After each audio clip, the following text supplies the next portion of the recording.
Welcome to episode 8 of Northern Lights, the online chat show which focuses on football in the north and northeast of Scotland. My name is Martin Johnston, and each week I'm joined by our resident journalist and fellow Rothisloon, Dave Edwards. Also joining Dave and I each week are three well-known names from North football, both from the past and the present. Just a few guys reminiscing about the good old days and from time to time giving a distanced opinion on the modern game. A bit like Soccer AM meets the Antiques Roadshow. In this week's show, we will be referencing Devon Vale, Keith, Ross County, Caley, Thistle and Caley Thistle, Elgin City and much, much more. Our first guest had a fantastic playing career spanning almost 25 years. Barry Wilson first signed for his father Bobby at Ross County back in 1988, and where he won back-to-back Highland League titles at the start of the 1990s. Barry's career would then see him having spells with Southampton, Raith Rovers, Inverness Caley Thistle, Livingston, Queen of the South, Peterhead and Elgin City, some more than just once. After spells in management with Elgin City and Wick Academy, Barry is now a first-team coach with Inverness Caledonian Thistle. Welcome, Barry Wilson. Lovely to see you, Barry. You look as if you're just off the golf course. Not today, Dave, but I had a game yesterday and hoping for another one at the weekend, so we're allowed 2 a week. That's the government, that's the golf course that's allowing me that, not the wife. When all this is over, you can get down to Duff House Royal with a game down there, and I'll maybe come up and have a game with you up your way, Barry. Very good, Dave. Sort that out, not a problem. Good stuff. Now, let's look at firstly your association with your dad's career. Your dad had a glittering career, most notably with Dundee. How big an influence was Bobby on your own career, Barry? Yeah, huge. Obviously, I think, you know, the attributes that were installed early on, you know, just like a good attitude and a good ethic, as in when I was maybe 16, 17, trying to break through at the first team at Ross County. There was more talented players than myself, but, you know, for one reason or another, you get to that age, and especially in the Highlands back in the day, it was obviously the drink came into it, and I was lucky that they kind of, you know, they made sure that I didn't sort of fall by that wayside, and I just kind of sort of stumbled upon a career eventually because I only got a game, my first game for Ross County because Chris Somerville didn't turn up, so it was all a bit strange. But yeah, he was a massive influence on my career. Him and my mum, to be fair. I'm hoping you didn't play at full back in place of wee Christie that day, did you? No, it was quite funny. We were one short, and my dad asked the players, it was either Bob himself to go on the bench or myself, who was, like I said, 15 and a half maybe. And the boys voted that I would go on the bench, and we were at Lossiemouth, and I think we were 2 or 3-0 up, and I got the last 15, 20 minutes, and I found out that was quite quick and could run past people and stuff like that. So that kind of set the ball rolling, really. Well, it's great to have you in Northern Lights. Thanks, Barry. Cheers, Dave. Nice to be here. Our second guest has legendary status in the city of Inverness. Charlie Christie's footballing career kicked off at Telford Street before he went up the hill to city rivals Inverness Thistle. In 1987, Billy McNeil signed him for Celtic, where he spent 2 seasons before he returned to the Highland capital with Caledonian. Charlie is the only player to have played for both clubs to have formed the merger and the various hybrid names of the club that we now know as Inverness Caledonian Thistle. Charlie has been with the club for over 30 years now, having held a number of roles, including first-team manager. A very warm welcome to Charlie Christie. Charlie, great to see you and looking so well. Hi Dave, nice to be here. That's what a bit of gardening can do. I'm glad you're not calling me Alan Titchmarsh. That's not looking out your kitchen window, is it? It's a lovely backdrop, but it's not Inverness. No, it's not, Dave. I'm meant to be there. The place that's behind me, I'm meant to be there right now in Italy. It's my favourite place on the planet, Via Reggio. So, but obviously with the COVID, it wasn't possible. Yeah, I'm glad in some ways you're with us and not over in Italy, because it'd be a tricky link, I'm sure, Charlie. Yeah. But you must be absolutely delighted and very, very proud of your son, Ryan, how wonderfully well he's done, not just for Celtic, but for Aberdeen and, of course, for Scotland. Yeah, I think pride's the right word. Dave is a parent, and I'm sure Kevin's parents have gone through it. Barry, I know his parents very well.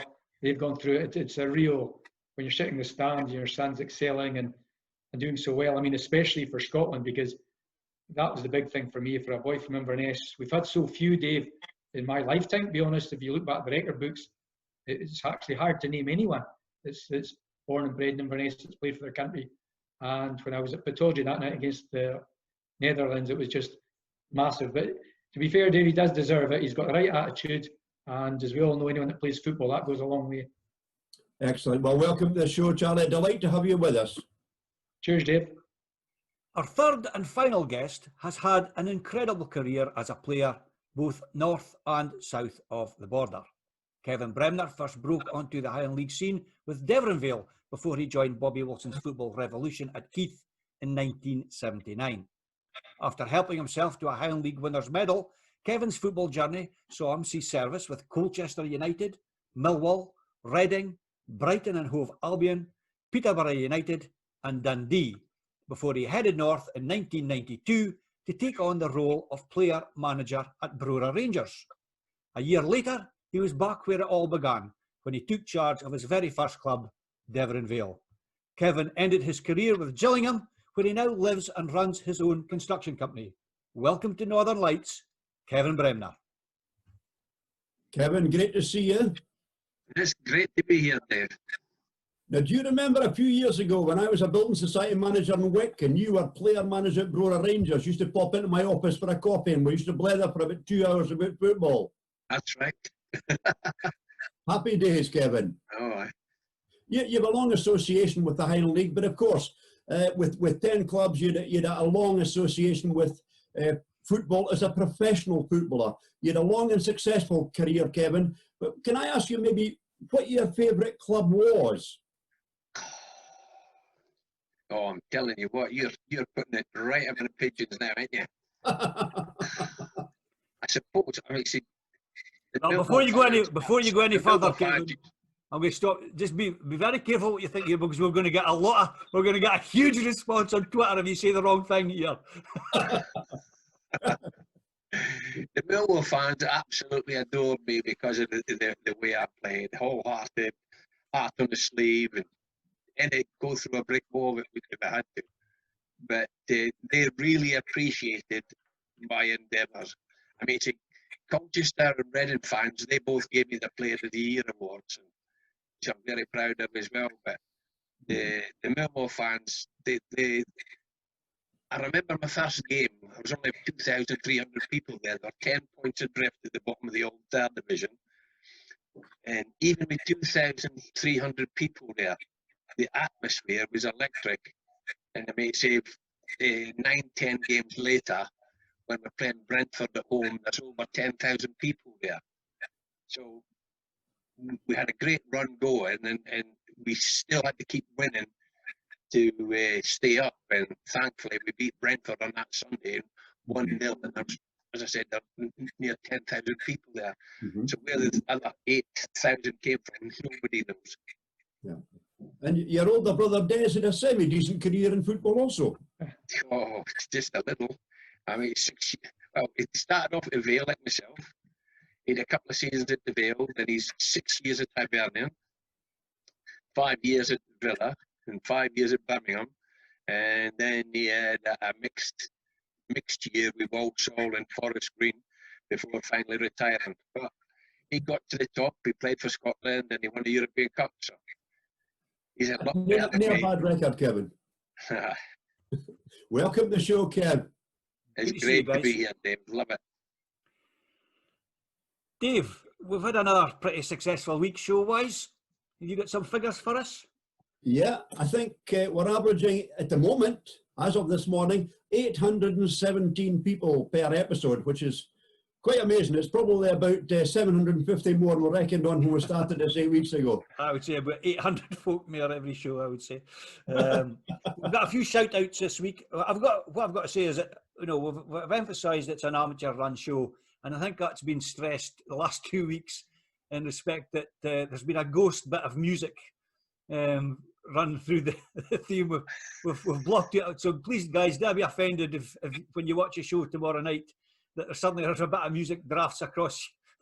I've no idea where it's coming from, but we're trying to see if we can get it fixed by this week. 2 weeks in the trot. So apologies to the viewers for that. We've had a couple of shout-outs. Gary McConaughey from Rothes, Dave. Yes. Derek Nichol, who's a striker with Huntly. Yeah. Derek Nichol. Derek Nichol, yes. Yep. No, Keith's all-time record scorer. Sorry? Keith's all-time record holder, goal scorer, Derek Nichol. Was he at Huntly? No, he was at Keith for an awful long time. I stand corrected. There we go. That'll be another 20 Twitters comments. He scored even more than Kevin Bremner did for Keith. Here's a blast from the past from a refereeing point of view. Ian Skeen, who actually played for Devonville. Skinner. Ian Skeen, yes. He sends his regards. Alistair Clark from Devonside. Yeah. And Derek Lowe at Huntly of all numerous sort of good wishes for the show. So it's good that we're whetting everybody's appetite as far as the program's concerned. There's a lot of these things. There are a lot of podcasts on the go. We're not trying to compete with anybody. I think I would encourage everybody to listen to all the shows, etc. It's excellent to hear all these stories, especially about the Highland League. Dave's head scratcher for last week, Dave. I think you had Abdi digging out the calculators. It was a tricky one, Martin. Well, there was one common theme that ran through the whole thing. A lot of people were saying that they couldn't work out the miles because they can remember going to Wick, but the vast majority of them can't mind coming home. Well, it was a tricky one, and you did need a calculator. The question was, how many miles, if the season had been completed, the last season we had, how many miles would Wick Academy players have completed going from Harmsworth Park to each of their 16 league games during that season? So, Harmsworth Park to wherever and back to Harmsworth Park. How many miles would that have been for 16 away games? And how long did they sit in the bus doing those miles? Barry would have a good shout. You could just look at one of your old expense forms, Barry. You'll be able to tell us the answer to that, you know. They were changed a little bit. It's 300 miles for Dingle to Wick. Look, we did have one answer that came within about 50 miles of what I calculated it out as, and it was Bob Roger from Wick. Bob's a photographer guy, Dave. That's right, and his daughter Melanie. Well, he'll know. Yeah, well, Bob said it would be 4,814 miles, which was 48 miles more than I had, but it's still very, very close. So Bob wins the prize, and he said they would be on the bus for 96 hours, 17 minutes, which was about 40 minutes more than me. But of course, Bob was including a stop at the Grant Arms in Fochabers. So, Bob wins a walk up the Dooney, Martin. A walk up the Dooney. So next time he's in Rothes, maybe the guys there will point him in the right direction. Brilliant. Great stuff. Well, on this day, this time, Martin, we're going to go way, way back in the mists of time. I believe we're going to go way back to 1910, even before the First World War. Yes, Dave. Yes, Dave. It's been, as you can imagine, it's really quite difficult to find, football. It's happening at this time of year because obviously traditionally the Highland League's finished, but at the same time, traditionally junior football is still pretty active at this time of the year, and it had to go all the way back to on this day 1910. And some of you will remember we had Norman Mackay on a couple of weeks ago. Norman Mackay, who is with Dice Juniors, which is the club that now took over from Muggy Moss Juniors quite a few years ago. And they had quite a remarkable season in 1910. They beat Park Vale 3-1 in the final of the Charity Cup at Central Park, Aberdeen. Central Park is no more. Now, It was quite a remarkable record, having made a clean sweep of every trophy available to Aberdeen junior clubs, with the exception of the Scottish Junior Cup. They won 21 games in the league and drew only 3 times, but they won every game that season except one, and that was a Scottish Cup tie, which is an incredible record. I've actually got the team here. I'm not going to bore you with it. Being 1910, I can only imagine Norman Mackay must have been injured that day because he didn't make the starting 11. But here's to the all-conquering Muggy Moss team of 1909-1910. And just as a by-the-by, on this day, 1910, the International Football Association Board, IFAB, held their annual meeting in Brighton, and they made 2 significant changes to the rules of the game. The first one was that they thought it was a good idea that referees should check the players' boots before they enter the field of play. So God knows what had been going on. There have been guys with 6-inch nails sticking through their boots or something up until 1910. And the other rule was it was agreed that clubs in every national association should observe the rule that no club should approach a player for engagement whilst under contract with another club. Well, like it's stuck to that rule, eh? It's still a rule, but just in a bit of paper, I think. So that's 1910, Dave. Well, I would agree. I would probably imagine that all 3 of our guests tonight have been tapped up by some club at some other time. Aye, Dave, tapped up by some parents of guests on the show. Well, let's start. Okay, let's start with Kevin. Kevin. Yep. Let's go back and have a look at your start of your career. I was playing golf with a guy called Ali Rennie today, and my neighbour Charlie as well said that you used to play against them. You played for Marnock Young Farmers and Five-a-Sides. They played for Bamshire, and you used to kick lumps out of them, but they gave as good as they got in those days. It was great fun as a youngster growing up in Bamshire. You're an Aberharder boy. It's like anything else, Dave. I was just looking for a game of football, and the Young Farmers had a five-a-side tournament coming up, and my sister Pauline, she was to do with the Young Farmers as well. So I took him to the proper club for a game of football, and ended up joining the Young Farmers just to go in the five-a-side tournament. Yeah, but you come from a family of very, I would say, almost professional sportsmen and women, because am I not right in saying that your brother was a jockey, your other brother was an international footballer, one of your sisters was the world veteran squash champion, and another of your sisters played hockey for Scotland? Would that be about right?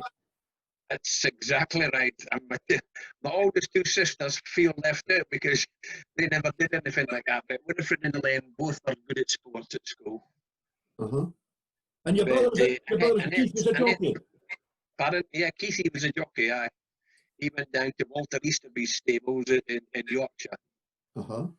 And he actually beat Lester Piggott in a race, but he got disqualified for whipping a horse's nose, I think. But am I right in thinking as a youngster, you were also a jockey? If I say the name Foggy Lad to you. Oh, Foggy Lad. Foggy Lad was well past his best by the time I got him. Keithy started off with Foggy Lad because Dad got him a horse to race at the shows at Turriff and Keith, New Deer, Tarvis. Went to all the shows. Even went down to Merry Mass races in Girvan, next to Irvine. And Foggy Lad won the 12-2 race down there. And Keithy was on his back, goes back to his desk, was on his back by that time. Keithy had gone down to Yorkshire, and then Desmond took over. Uh-huh. And then when Desmond left, I took over, but Foggy Lad was well past his best by that time. But there were quite a few well-known local jockeys of that time. Stuart Harris, father of Fraserburgh striker Gary Harris. Eddie Morrison of Morrison Motors was a jockey. I'd have liked to see I that used to race. horse. I'd have liked to see that horse. I used to race against Eddie. Yeah, there you go, Martin. And the right size for a jockey, Ellis Duke, the groundsman at Turf United, was also a jockey. I was. Yeah. There was a. You're shacking your head. I can accept Ellis Duke on a horse, but Eddie Morrison, can the race shire horses like? No, Eddie was all right. He did a good horse as well. Uh-huh. I was told a story today by Stuart Harris. I said the word Kevin Bremner. He says, ask Kevin about musical chairs on horseback. Because he said to me they used to play musical chairs on horseback at the Turf show and various shows, and basically Right. you were on your horse, you ran around and you saw the music stopped, you jumped off your horse and you ran to the seat. That's But right. the old Mr. Bremner had his horse on a 20-yard long rope. So he ran into a seat and pulled the horse in with the rope, and of course got a seat every time. He said you were That's- stricken, Kevin. Pack of lies. How would you get 20 feet of rope? Whoever, How would you hit it when you're on a horse? whoever heard of a jockey swicking? Hey, who mentioned Lester Bigot? We'll get to your football career shortly, but for the moment, thanks, Kevin. Okay. Well, I'm going to stick Barry. Kevin's a bit of a hero of yours. Would that be right? Absolutely, yeah. When I was younger, Martin, obviously when Kevin played for my dad's team at Keith, and I'd be up in the stands with my brother and my mum watching the games. Kevin was definitely my favourite player. Definitely my sort of one of my first heroes that they were kind of. Keith was kind of the first sort of real football that I'd watched.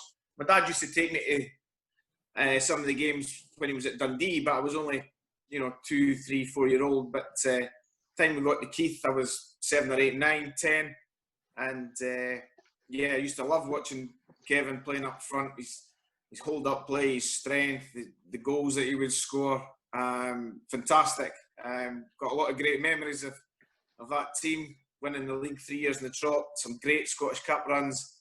Kevin and Wee Ace up front. They had a great team at the time, and as you said, Martin, Kevin was definitely one of my early heroes. Yeah. Dave? Charlie, you're maybe not a one club man, but you're a one city man. You're Inverness through and through. And I believe you saw your first Highland League game as a youngster, and it was Inverness Thistle against Clachnacuddin. Yes, indeed, Dave. 1974. I think it was the two-legged affair, Bell's Cup. I think final. From my brother Ian, my elder brother Ian was playing, so they played Clacket first leg at Grant Street, 1-4-1, and then I was a Thistle man through and through. My father played for almost 10 years at Thistle in the 50s, so I remember the Keith team. Actually, I would have been at the game. I can't remember the game obviously, but I would have been at Kings Mills that day, because very seldom from about 74 right through to 84 did I miss a game at Kings Mills. And I'm a big fan of the Highland League, Dave, always have been. Massive advocate of the Highland League and the quality players it's produced. And I would say, it's funny, I remember the Keith team. I remember talking to Billy Urquhart about it, because Billy felt that Bobby's team really stepped on the sort of professionalism of the Highland League. I know they were all part-time players, it was semi-pro. He just felt he raised the bar a little bit. And I think then Keith passed the mantle on to Cali after that. And it was great to see them do so well, both teams in the Scottish Cup. I remember talking to Eric about it, and he felt that Bobby had really, as I say, brought things on leaps and bounds in that period. Yeah. And in those younger days, who were the players you looked up to? Who were your favourite players in the Inverness teams of those days? Oh, my two players, Titchy Black, and I was fortunate to win the league with him in '86, Dave. I mean, I think Titchy was 37 at the time and still going strong, but Titchy was my first sort of hero, and Charlie Duncan, actually. And, again, I got to play against Charlie. Never played in the same team as him, but played against him when I broke into the Cali team in '82, '83. But great guys, great quality, and one of my favourite ever games, Dave, actually football at any level, was watching the 1980 qualifying cup final at Barra Briggs when Thistle beat Bucky 5-0.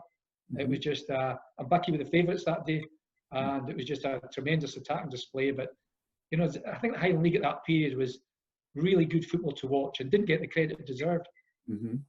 I remember playing with Titchy for the North of Scotland schools in 1970, 71. He was a tricky winger, wasn't he?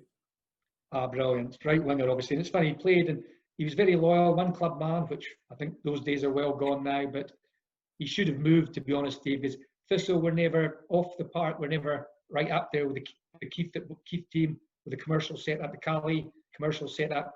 But as I said in the radio quite recently, if Cali, Thistle and Ross County were existed then, Titchy Black would without a doubt have been a professional player, and he actually would have played for one of the Highland clubs and have no doubt got signed by a bigger club. Mm-hmm. We can't mention the name Inverness Thistle without cutting to one significant character, and I don't think, well, Inverness football as a whole wouldn't be the same, and you know who I'm talking about. You must have a Jock McDonald story to share with us, Charlie. Oh, I've got a few Jock stories, Dave. A few of them are not I can't say in there, but thank God he's no longer with us, Jock. I was actually one of the 6 former Thistle players that carried his coffin, actually, which was a proud day for Jock's funeral. It was a great turnout in Inverness, rightly so. But yeah, it was. I remember signing for Thistle, and I mean, I can talk. And my signing on fee was the grand amount of £250. And Jock came up to me to give me it one day, and it was actually Titchy. I went to and says, Titchy, Jock's a bit overdue in my signing on. He gave me £250. Titchy says, look, and we've been winning well at the time. It was 85, and we're going quite well. And Titchy says, the social club after a game in Baron Taylor's like, just go and speak to him. So of course, up to Jock, and you're nervous as anything, Dave, and he goes in his pocket and hands me, and I go away. I'm delighted. I'm going out with my mates that night, and I'm delighted. And I'm looking at it, and I thought, he's giving me £50 too much. So I scuttled back to Titchy, and I said, Titch, I says, he's actually overpaid me. And Titchy just laughed. He says, Charlie, he deliberately does that, but make sure you go up to him and tell him. So I had to go up to the bar. He's with all his cronies at the bar in the Thistle Club. And I says, excuse me, Mr. McDonald, you got a puff of smoke in your face. I says, but you paid me £50 too much. And he just smiles and sort of waves you away as if to, so you know then you're doing quite well for him. But he was some character. And it's just a pity, Dave, that they never really kicked on Thistle when they had the chance. And they won the league twice in a row in the early 70s before I watched them, 72, 73. And they had a chance then, I believe, people tell me, to step on a bit. And they never really took it. But fantastic club and a great man. Yeah. And a great man for Cali Thistle and for Ross County also, I think, Charlie. Yeah, I know definitely in our case, Dave, I've found out since that without Jock's influence in the SFA, and as you know, he was quite influential, even for a man from Tomatin, that I don't think we would have got voted in. I'm quite sure the 2 Highland clubs, without Jock's influence, wouldn't be Scottish League clubs. You know, it's a bugbear of mine, Dave. It's I wave the banner all the time. It's nonsensical that for 100 years we didn't have a Highland team in the Scottish League for the quality teams you had up here. Mm-hmm. But no, Jock was he was a great ambassador for the 2 clubs. And a legendary pourer of huge drams. Absolutely, yeah. I'm glad to say I'm not a whiskey man, but of course you got offered a signing on fee, Dave, or you could take it in whiskey. But yeah, he actually did a great job for Tomatin as well. I think it's amazing actually, Dave, because I remember a quick story that we were playing in, I think, the 86th year we won the league, and all of a sudden we had these Oriental gentlemen appear at one of our home games. True story, a party of about 7 or 8, guys were at the game.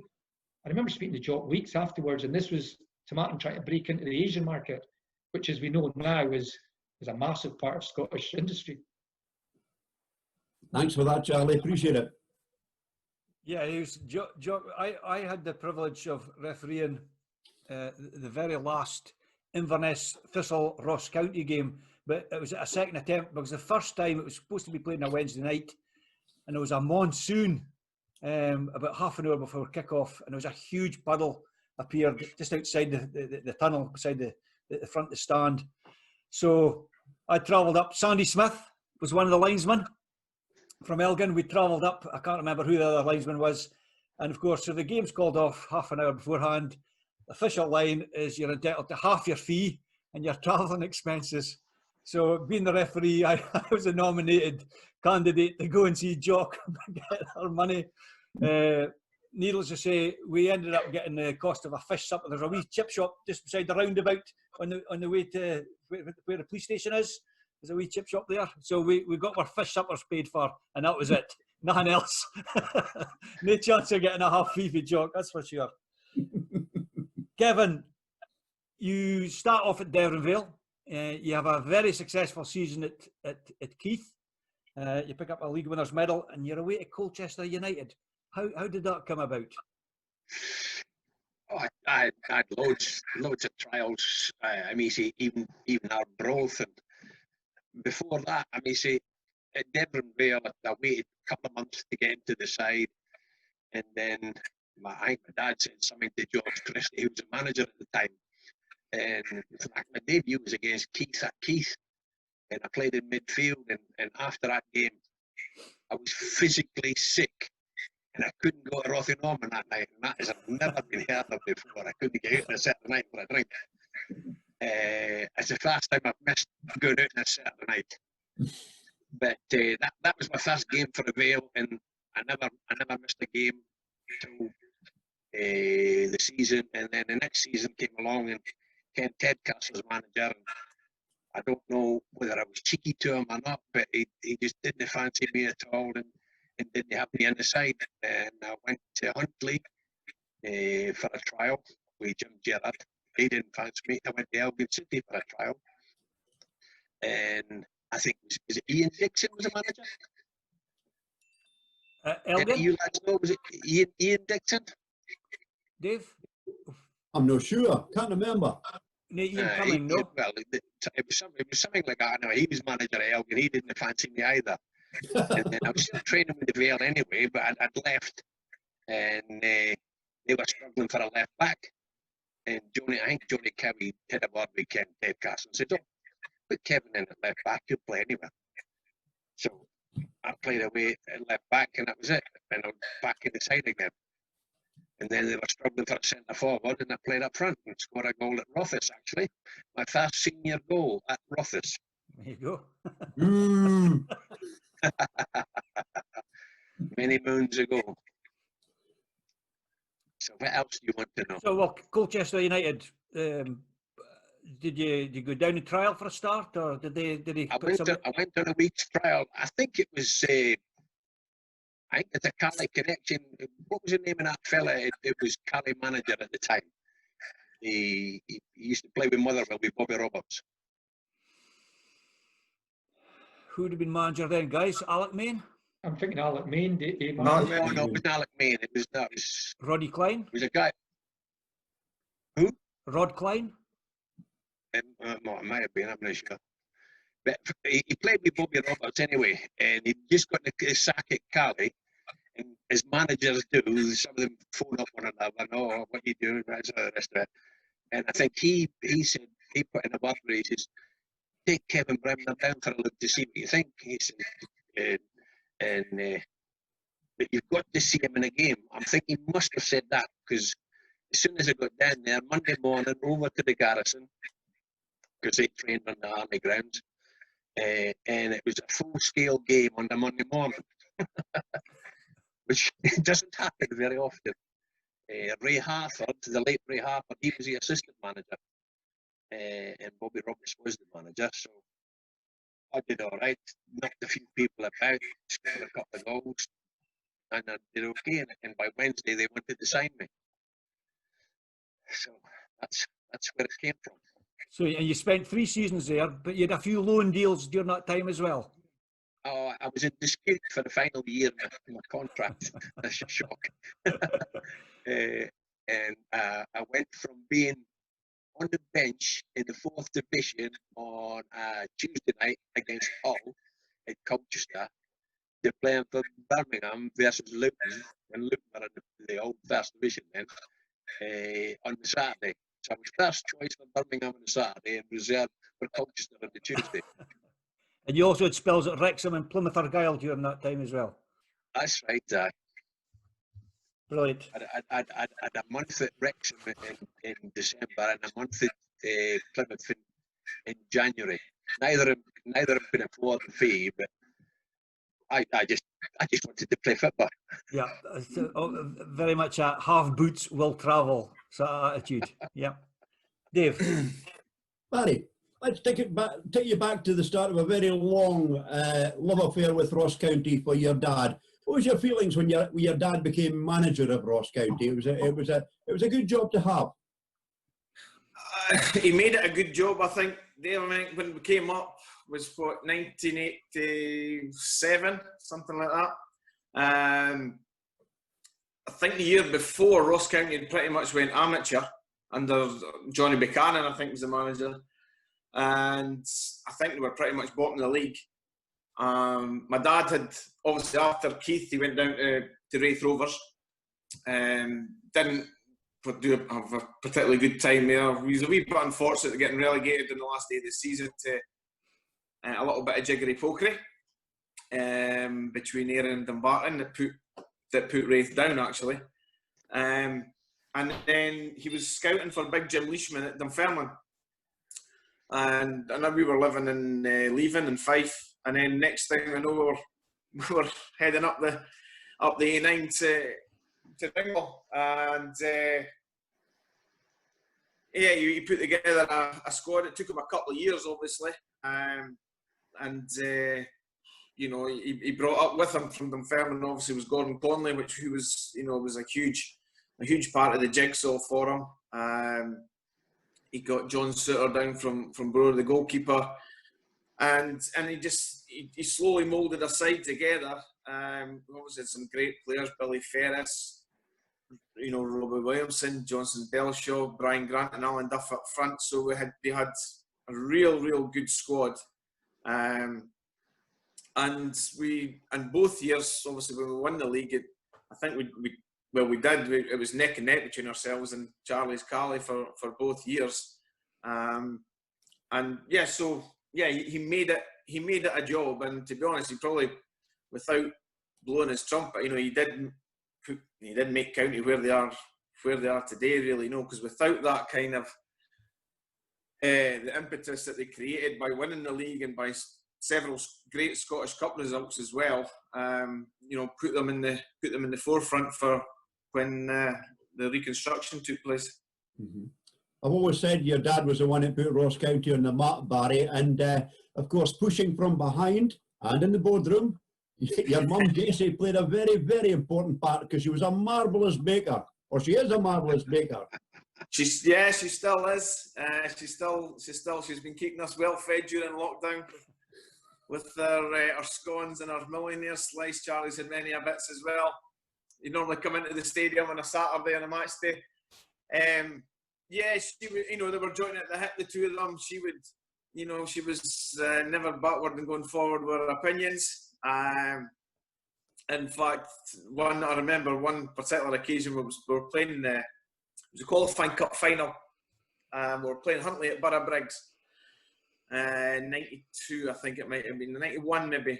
And I'd had the flu all week, was really struggling. Saturday morning came and my dad came through at the bedroom and said, Barry, I'm going to put you on the bench. You're not 100% right. I'll put you on the bench. We'll try and keep the game tight and you can come on and hopefully change the game for us. Because I'm howling. Mom!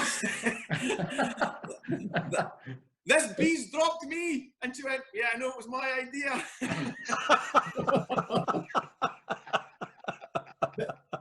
But your mum really did have a grasp of the game. She had a great knowledge of the game, Barry. Yeah, she did.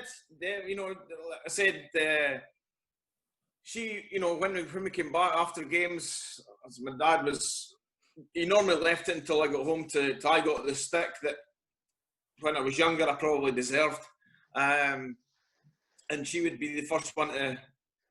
It's funny, if my dad would have a go at me, she would kind of back me. She would kind of calm him down. But if she got in first, she would go right for the jugular.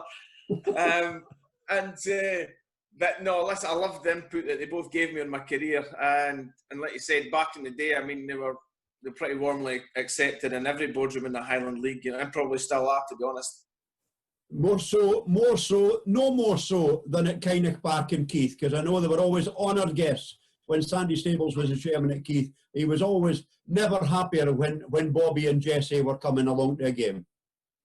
That's right. Yeah, Sandy used to get them along as often as he could. If we were away from home and it was maybe just too far for them to travel, they would try and get along to Kynach Park as much as possible and enjoy the hospitality. And have to work out which trains you could get, because my dad didn't fancy driving home anyway. He didn't mind driving there, but he didn't fancy driving home.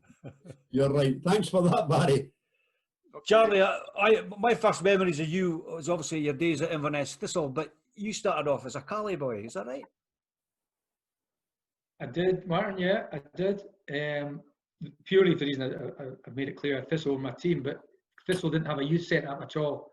And Calais were really well set-up club off the park. They had a tremendous under John Beaton and Jackie Sutherland. Very, very good youth set-up. I mean, to think they went away to Canada for tournaments in Toronto in the 70s and 80s for a Highland League team, taking under 16 team. It's a great achievement for them. So all the players in Inverness that could kick a ball of any quality were in the Calais youth setup. But I made it quite clear. I broke into the team, and I think my debut was against Bucky when I was 16, 17.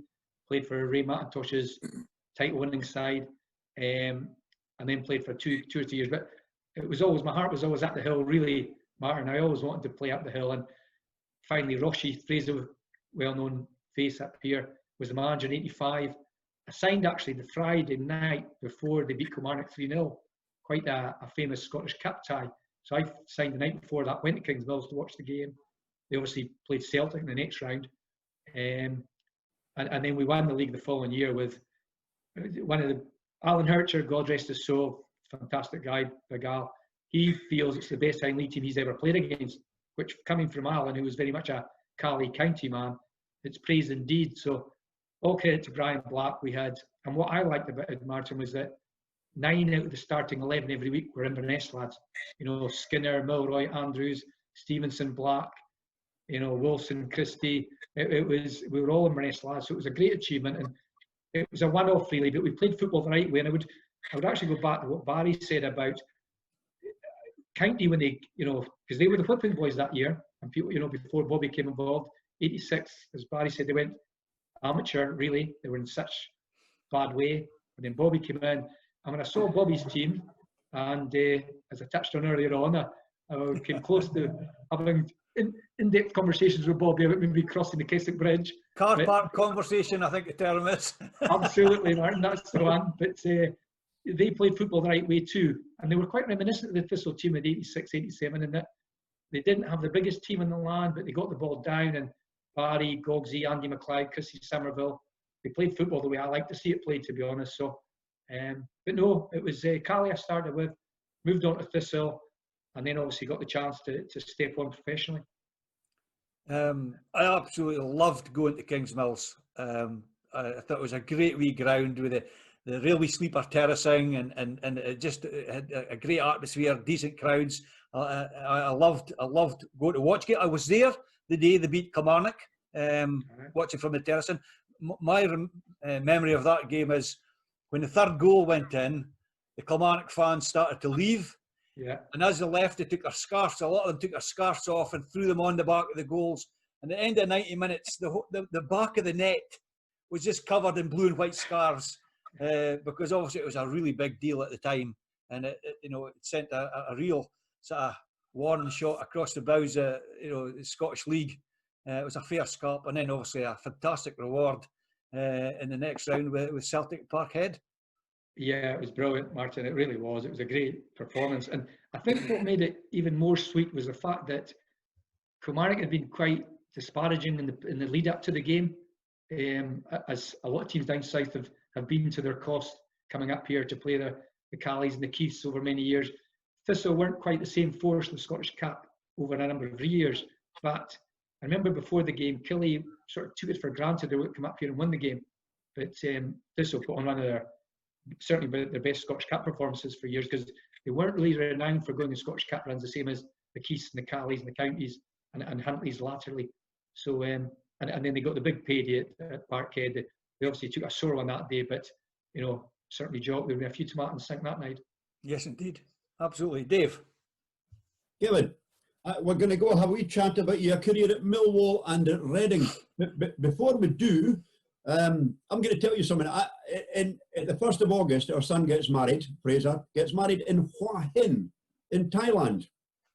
And there's a guy going to be at the wedding. It possibly may not happen August the 1st, but there's a guy going to the wedding you've got a high respect for. he had a bar in Whahen. He sold the bar, and Fraser got to speaking to him, and he said, you know, our son's been there going to the same bar for about 10 years. And after about 10 years, Fraser says, I quite recognise your accent. And the boy says, well, I'm from the north of Scotland. I'm from a wee place called Portsoy. You've never heard of him. Fraser says, well, I live 2 miles from Portsoy. This guy's name is William Wilson. William Wilson, Kippers. Kippers, that's the man. And I believe he is the player, the best player you'd ever played with or played against. I've read it somewhere. You thought Kippers Yes, that's right, footballer. Kippers, William Wilson. Portsoy was a hotbed for football anyway. And a lot of the Derby players, Grant Smith, Sid Imler, and a lot of others, Ian Jess latterly, but, well, it was latterly for me, but Kippers was absolutely different class. He could do anything in a football. Yeah. And he'd rather go and watch Glasgow Rangers play on a Saturday than play football.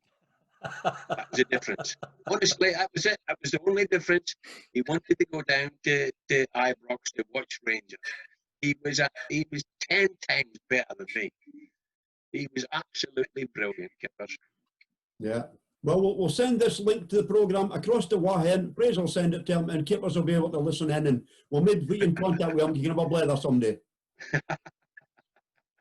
Taking you back to Millwall, Kevin. You had a great affinity with the Millwall fans. They loved you there, didn't they? Oh, aye. Well, they loved the trier. They loved the trier, and I certainly was one of them. Yeah. But when I joined, we were 10 points adrift from a safe club, and we had to win to stay up. And every game, there was more crowds and more crowds, and getting bigger and bigger, and the atmosphere was getting better and better. And then we had to beat Chesterfield in the last game of the season at Chesterfield, and there was 5,000 fans went up from London to Chesterfield, and we won 1-0, a penalty by Dave Kuzak. That was great. The Den was a fairly formidable place for opposing teams to go to. Oh, just a little bit. They were quite ferocious in their support. It culminated in 1985 when it was Luton's fault for not making the game all ticket when they rioted at Luton.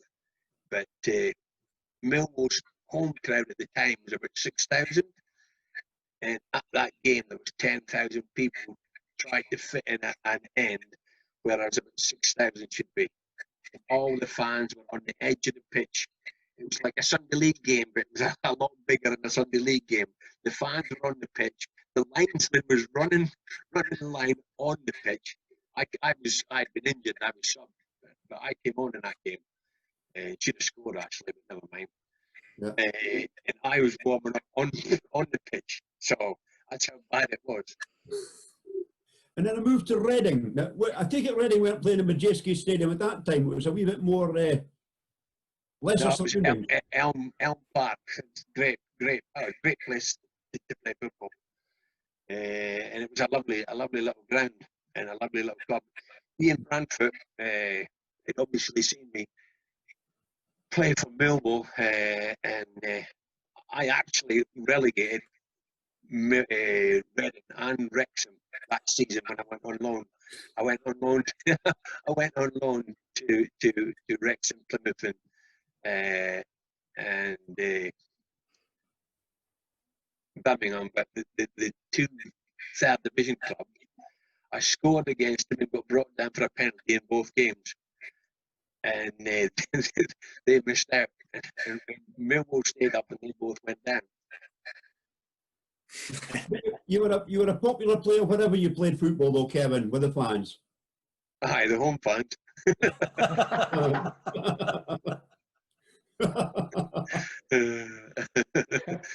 We'll further your career very shortly, but back to Martin. Barry, obviously, you had a very successful start to your career at Ross County. It's sometimes difficult for players to make the decision to sign for their father or whatever, because obviously there's the thing about, players teammates thinking there's a bit of favouritism going on. You've already said that, you maybe got treated, I'm not going to say harshly, but, you maybe got a harder time than most, be it for your mother or your father when you got home. Yeah. Did you have any aspirations or reservations, should I say, about signing for your dad initially? Not initially, Martin. I mean, we were like Kevin. I just wanted to play football. When I was at Ross County, I was playing for like Dingwall Thistle under 19s. I was still playing for the school team. I was playing for Dingwall Thistle amateurs as well. My dad put me out there to try and toughen me up. So I was playing for 4 different teams in a week. But after about a year and the summer between before we won the league for the first time, we went on holiday, and Tim Leishman was the manager at Inverness Thistle, and he'd got in touch with my dad, wanted to sign me, take me. I think my dad and Jim were obviously friends, and he was wanted to take me away from. I was getting a lot of stick from the fans, again because I was manager, and maybe to be fair, I was a bit of a slow burner. When I was younger, I was quick, but technically I needed a lot of work. So we went on holiday, kind of myself and my dad, as a family holiday, and we spoke it over for basically the whole fortnight whether I would maybe go up to Inverness Thistle. But when we came back, we decided no, we'll stick it out, and I'm glad we did, because we obviously went on to win the league back to back. And then obviously, towards the end of that, then that's when I got my break. And it's quite funny hearing, listening to Charlie and Kevin speaking there. The links between the three of us are quite. Charlie spoke about Roshi Fraser. Well, Roshi Fraser was the person that put my name down to Southampton, and the Southampton manager at the time was Ian Brandfoot, who was Kevin's manager at Reading, obviously. So, the links are quite strange, but. So it was, like I said early on, it was kind of tough playing for your dad, but he gave me a good breeding, that's for sure. And you finished your first spell there with 2 Highland League Championship winners' medals. Yeah. The first year I was on the bench a lot. Obviously Billy Ferris was doing what Billy Ferris used to do. He was an unbelievable winger, obviously, and at times I was maybe playing on the left and then moving back and forward. Then Billy moved to Elgin, and I kind of then started playing more on the right hand side. And I remember him giving me a target. My dad gave me a target of 10 goals for the season, and he said, "Do you think you can? I expect you to do this. This is a tough ask, but I expect you to do it."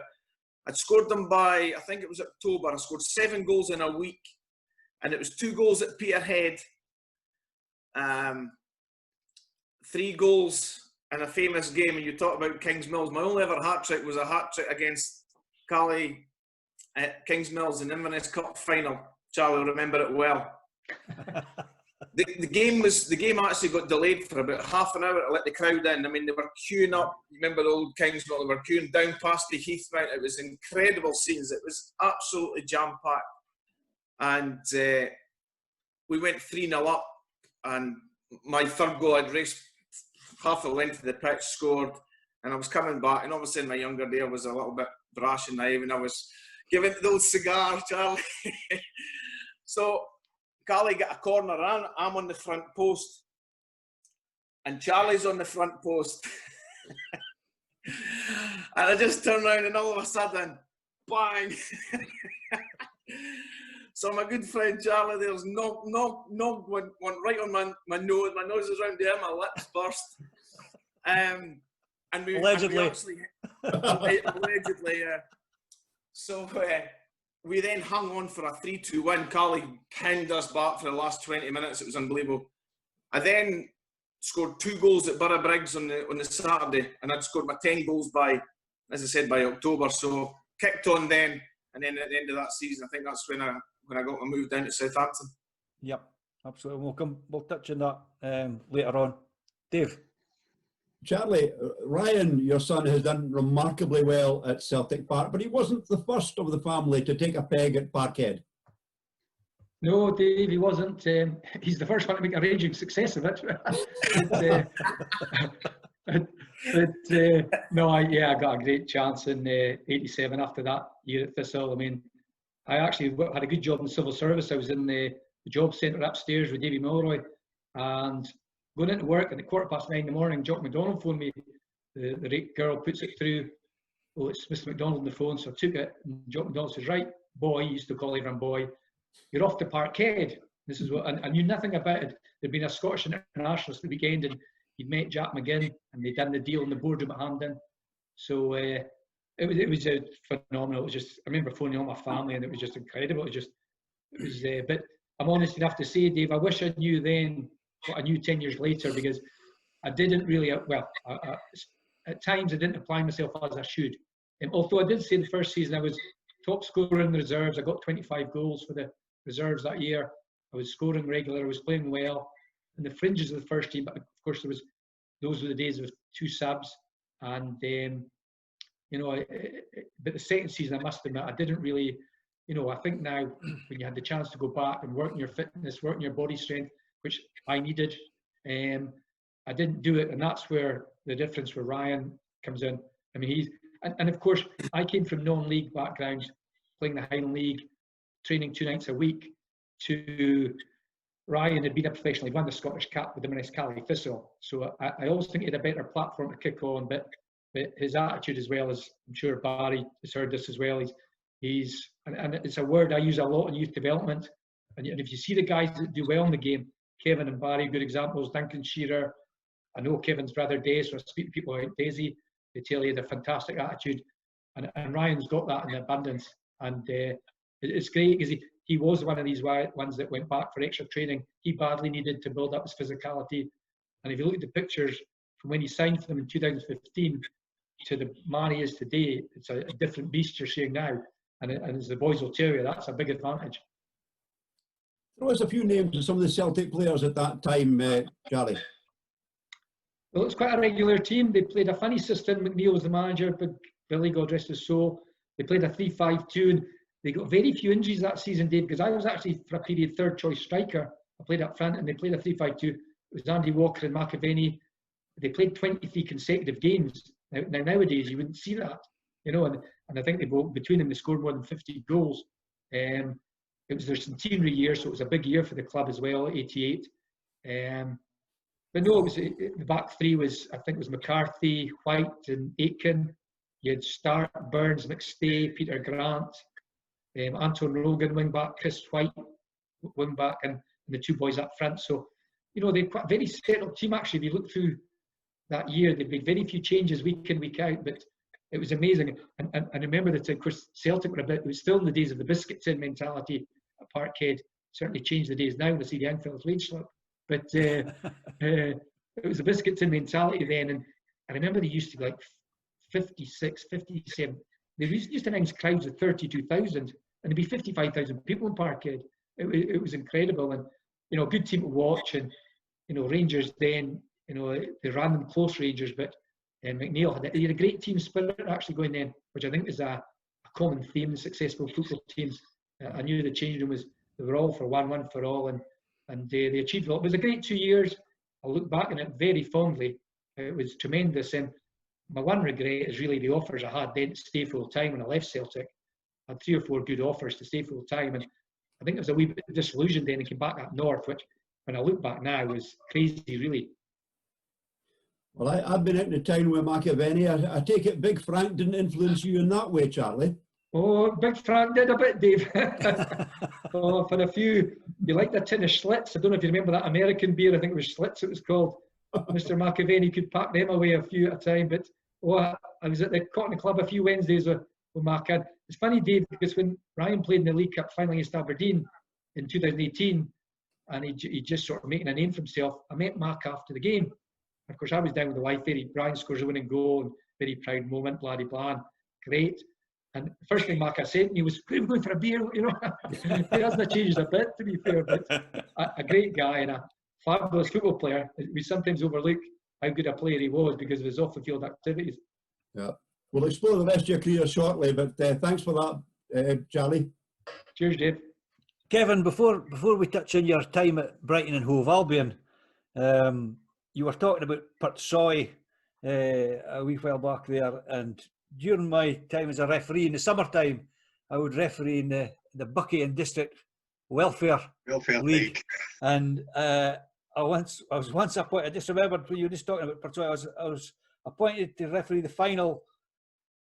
I think it might have been the St Marnin's Trophy. So the final was played at Foggy, and it was Portsoy versus St Marnin's, and there was a wee guy on the line called Alistair Murray. Alistair, I think Alistair at that time had a chip shop, maybe in Portnocky or Portessie or somewhere like that. But before the game, I was a very young lad at the time, and you know, I thought I better ask the right question. The older guy, any advice? And his advice was, "Aye, bide a while for the old boy Bremner on the touchline because he'll whack you with his walking stick." So, would that have been a relative of yours by any chance? It probably was my dad. I can't imagine him the fucking stick. So I'm looking for something to further my career, and he's just saying, "Bide a while for the boy with the walking stick." I think that came for experience. The referees used to get it. It doesn't matter far ways. It was either the referee's fault. It was a pretty tough league. I said this, that we had Donnelly MacLeod from Strathspey Thistle the other week. I also used to referee up there in the summertime. It distressed me something terribly. I mean, referees were any different for players. When the start of the season came and you started season, there was guys throwing up everywhere, and I thought, I'm no into that. So I went and refereed places where guys wouldn't know me. Because if I referee down in like Elgin, etc., you get, you know, pelters from the guys who knew you. So I would referee up in Grantown and Canusie and down in Foggy and places like that. And I'm a firm believer that if you can referee in those leagues, then you've got a good chance of, you know, making a reasonable standard, because these guys were winners.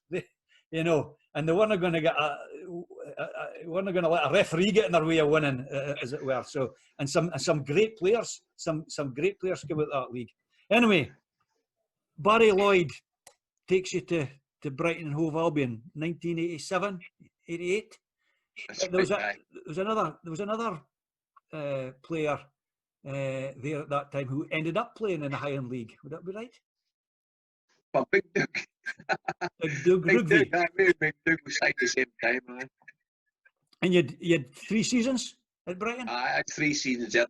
Doug had a foul with Barry and left and went to Shrewsbury. But then he came back again towards the end of the season, and we got. He did a great job for us when he came back again. He had a fallout with Barry, but nothing really. And then he came back again from Shrewsbury, and honestly, he was an absolute diamond of a geezer off the pitch. He's a thug on the pitch, but he was an absolute diamond off the pitch. My wife and his wife used to get on great together, and we were always in each other's houses. And after we got promoted, Doug and I are out outside my house playing football with his kids in the street.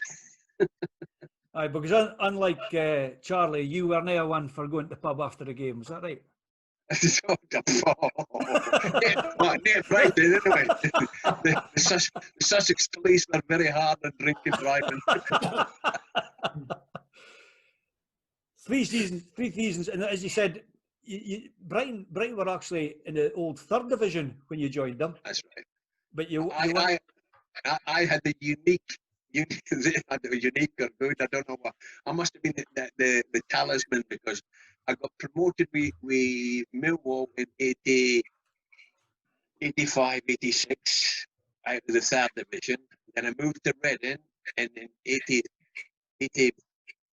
87 got promoted with them, or it probably different years. And then the next year, I had a year in the 2nd division with Reading, and then I went to Brighton, 87, 88, and got promoted again. So I got promoted out of the 3rd division 3 times in 4 years. And what sort of crowds were they getting at that level at that time? Oh, Brighton was good.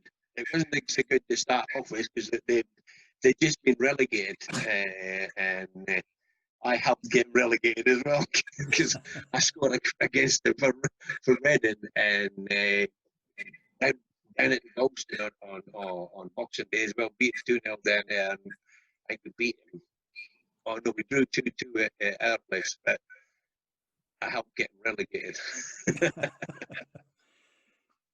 I'll pass you back to Dave now. Dave. Yeah. Kevin, before I go to Barry, the Goldstone ground, that was a real football ground, wasn't it? Great old ground. It's lovely, lovely. It was a funny shape, but it was a football ground. Mm-hmm. The fans still speak about it. It's the same with the new den and the old den. There was nothing like the old den. Uh-huh. And Yeah. even if you went to the Reading fans, there was nothing like Elm Park. Yeah. Everybody's got that love affair with the ground they grew up with, the teams they watched in that era as well. Mm-hmm. Barry, back-to-back titles at county, that really was. You mentioned a lot of the names there. It was a great county side. Yeah,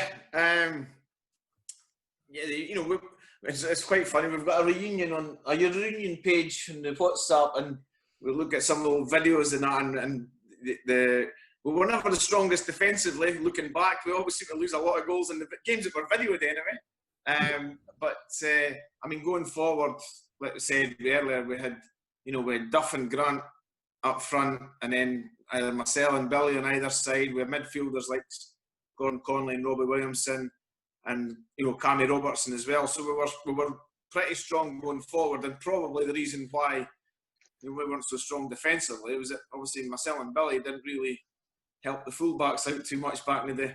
It was more or less a local side. If I remember right, with Brian Grant, or G.O. as he was he not Gio, from yeah. Wadsburg? Yeah. I think he's back down there now. But or originally maybe Invergordon. I don't know his family from Invergordon, Dave. But yeah, we were pretty local. We had a couple of boys obviously come down from Brora, like John Satter and Chrissy Somerville. Mm-hmm. But yeah, we had pretty much an all local side. Yeah. Now, do you have energy drinks in those days? Because I know Billy Ferris used to finish the game and have a double grouse, but would you have something slightly different? Billy we'd go back to the Ross County Social Club, and Billy would be a double grouse and probably a half pint chaser. And that was within probably half an hour of the final whistle, It was, but we were of that ilk, and even in latter years, with Charlie coming back from Inverness, it was on bus trips home.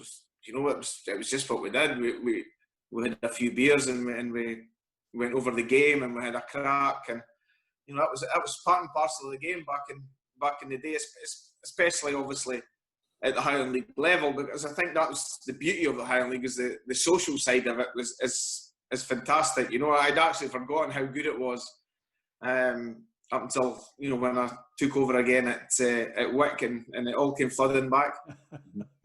The Victoria Park of those days bears no resemblance to the Global Energy Stadium of today. I remember the little stand that held maybe 120 on a good day. Yeah. That was when we moved up. There was just that little stand where the main stand is now. The dressing rooms were probably the size of the referee's room now.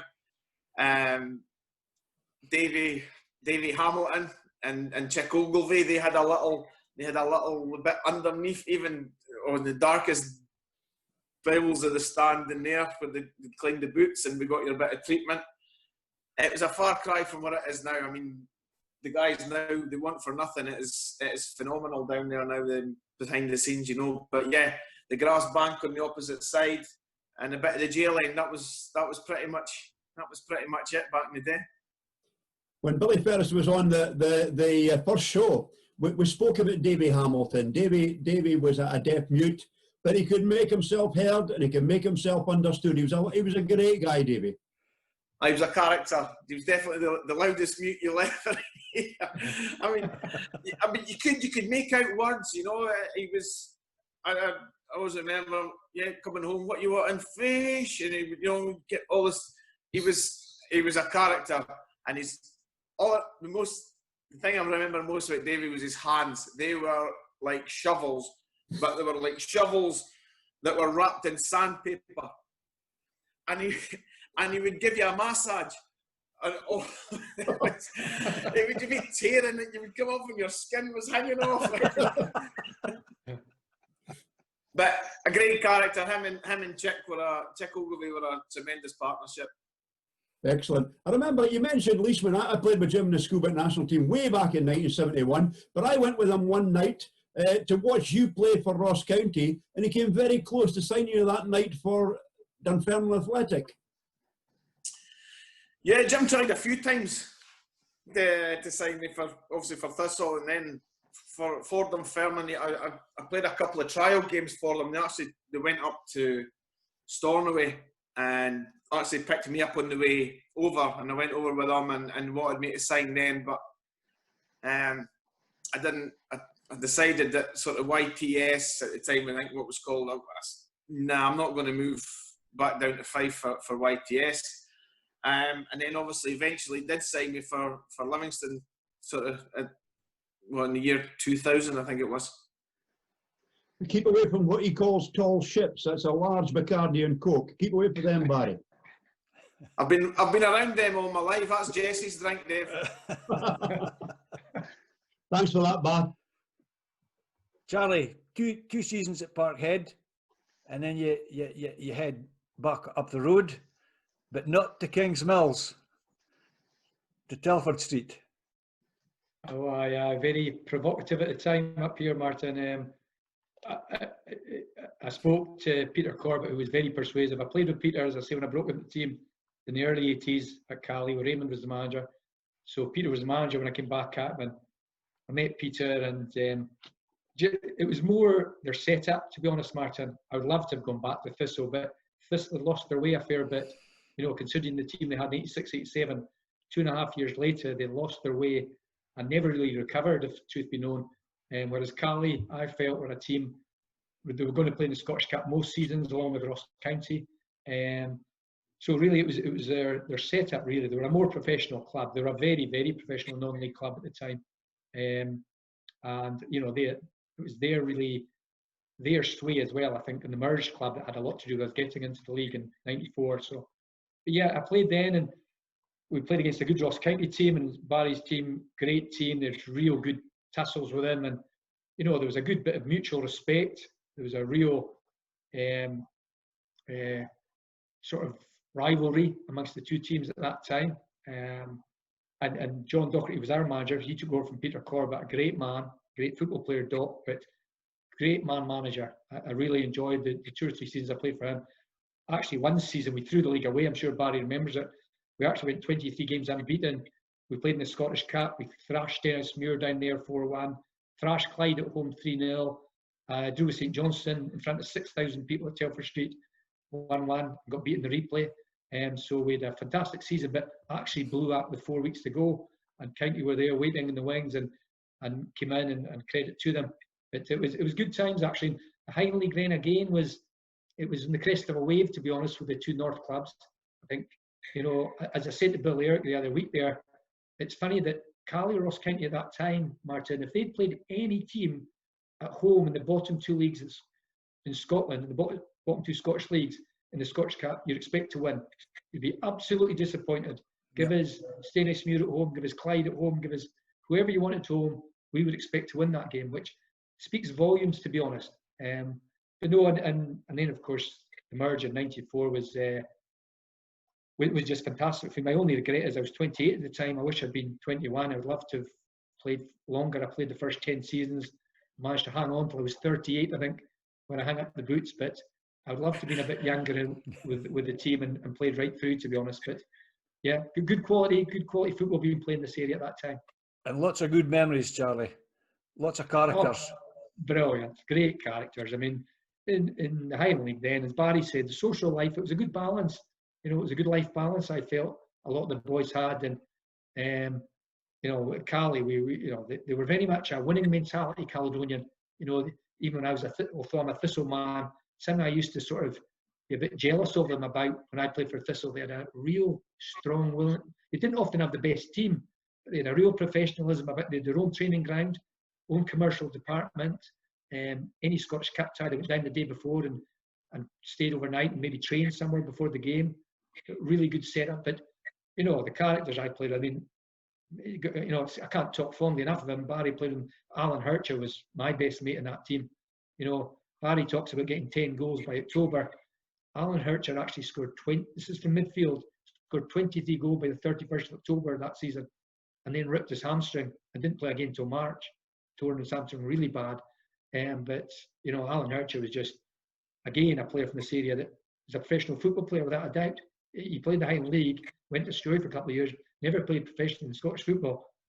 He would walk into the Cali Thistle team of today in midfield as an attacking midfielder. So it's funny, in the conversation Martin I had with Eric, I was saying, and I said I watched my first Highland League game in '74. Give me any decade from then on, 74 to 84, 84 to 94, and I would give you a Highland League select that would win the Scottish Championship. And Billy sort of raised his eyebrows and says, fact, if you give me every team, every part-time player in the Highland League, I would pick you a select team that would win the current Scottish Championship. Convinced it would. Yep, that's quite an accolade. I suppose if there's any benefits for you know, teams from the Inverness area not having been in the Scottish League at that time, the plus side being that we saw some fantastic players. You know, as a young lad or whatever, going to see Rothus and Lossy fans, etc., we're seeing some tremendous players playing at a level, you know, far lower than they could have achieved. They could have, even the guys that were coming back down the way, the Wilson Robertsons, etc., probably still had a few years that could have still been playing Scottish League football. Yeah, absolutely, Martin. Can you imagine Cali Stadium with its openness? And Barry was hugely successful there. You know, when he played right the way through, well, played for me obviously as well. But you imagine having Wilson Robertson on one side and Natty Porter on the other side, or that, you know, with Ray McIntosh and Kevin Brennan up front. You know, these guys would run amok in the current championship. You know. Absolutely. We'll come back to the merger later on, but for now, thanks very much. Dave, over to you. Kevin, let's move you on to your term with Peterborough United. Was the legendary Barry Fry at Peterborough at that time? No, he came on a bus in the last game of the season when we had to win at Chesterfield to stay up. Yeah. Not stay up, to get promoted actually. No, he was just on the outskirts looking in at the moment. Did you enjoy your time with Peterborough? It was okay. I may say, Mark Lawrenson signed me. He put his scout lads down to watch me and all the rest of it. And I was coming towards the end of my career anyway. And I would have rather preferred to stay at Brighton. But Brighton dropped my wages rather than put my wages up. So I took umbrage to that and left. So went to Peterborough, got a decent contract. The chairman was great to me when I went up there. Mark Lawrenson resigned after 6 weeks. I got injured after 2 weeks. The chairman stopped paying my accommodation, which was supposed to be for a year. So I got chucked out of the house, chucked out of the team. So it wasn't a very happy time in Peterborough. Yeah. Charlie mentioned a minute ago Alan Hircher. You were a similar type player to Hircher in many ways. You were totally committed. And that was your game, Kevin. You must have come up against some really tough cookies in defence in English football. I can always remember playing for Colchester, and I've gone firing into Terry Harlock. And Steve Rice says, for Christ's sake, don't upset him. He says, we're going to get kicked all over the place, you upset him. But you were no shrinking violet yourself, Kevin. You could handle yourself as well. I was strong enough, yeah. I didn't mind a tackle. A polite way of putting it, right enough. For the moment, thanks, Kevin. The other one is how I got my nose like this. a fella says I'll never forget, it's actually on YouTube. He says, I'll never forget. He says, my dad said to me, because I took this lad down to play for me as a youth player in Gillingham. He said, my dad, oh, Kevin Bremner's a manager. He was a great player for Millwall. He says, he dived in once, dived in head, and was kicked in the face. He says, and come up screaming and shouting because he scored a goal. His nose was hanging up, but it didn't matter. Before I move on, Kevin, am I right in thinking that your dad was a great follower of your career, and he went to every debut you ever made for any club? Every club. No, he didn't. He went to some of the loan ones, but he didn't go to them all. Yeah, but did he not have a way of getting there? Was there not a big lorry company in Fogey, and he used to get them organised? It was doing it back. The back door house went on to North Street, and North Street at McLennan's garage. Guys, there only has two streets in Foggy, by the way. I get off since there. Main Street, South Street, and North Street. Sorry, three. And the square, for I made the square. Your dad used to organise a live for McClemens. Aye, he just used to go down to see the secretary, and he said, only Larry is going to do this one, so, oh, you go, okay, right, put me down to go along with that. Great memories, Kevin. Thanks for that, mate. I thought you wanted the one about when he asked George Graham for a lift home. Oh, well, apparently they did. One time was a famous time he got a lift home. He did. He hitched down to Chester, Millwall, and he spoke to George. He said, all right, what a chance I left to Birmingham, he said. So we gave him a lift to Birmingham. It was a poor mobile phone, so I phoned Desmond from the Chester Social Club. I says, oh, we're dropping down after Spaghetti Junction. Can you pick him up?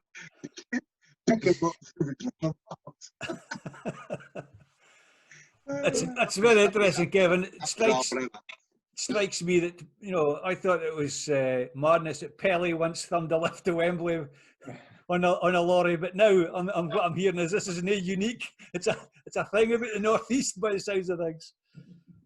Barry, obviously got to touch on the fact that you spoke about Ian Branfoot already, and persuaded you to go down and join Southampton. I think around about 92, 93. Not a long spell.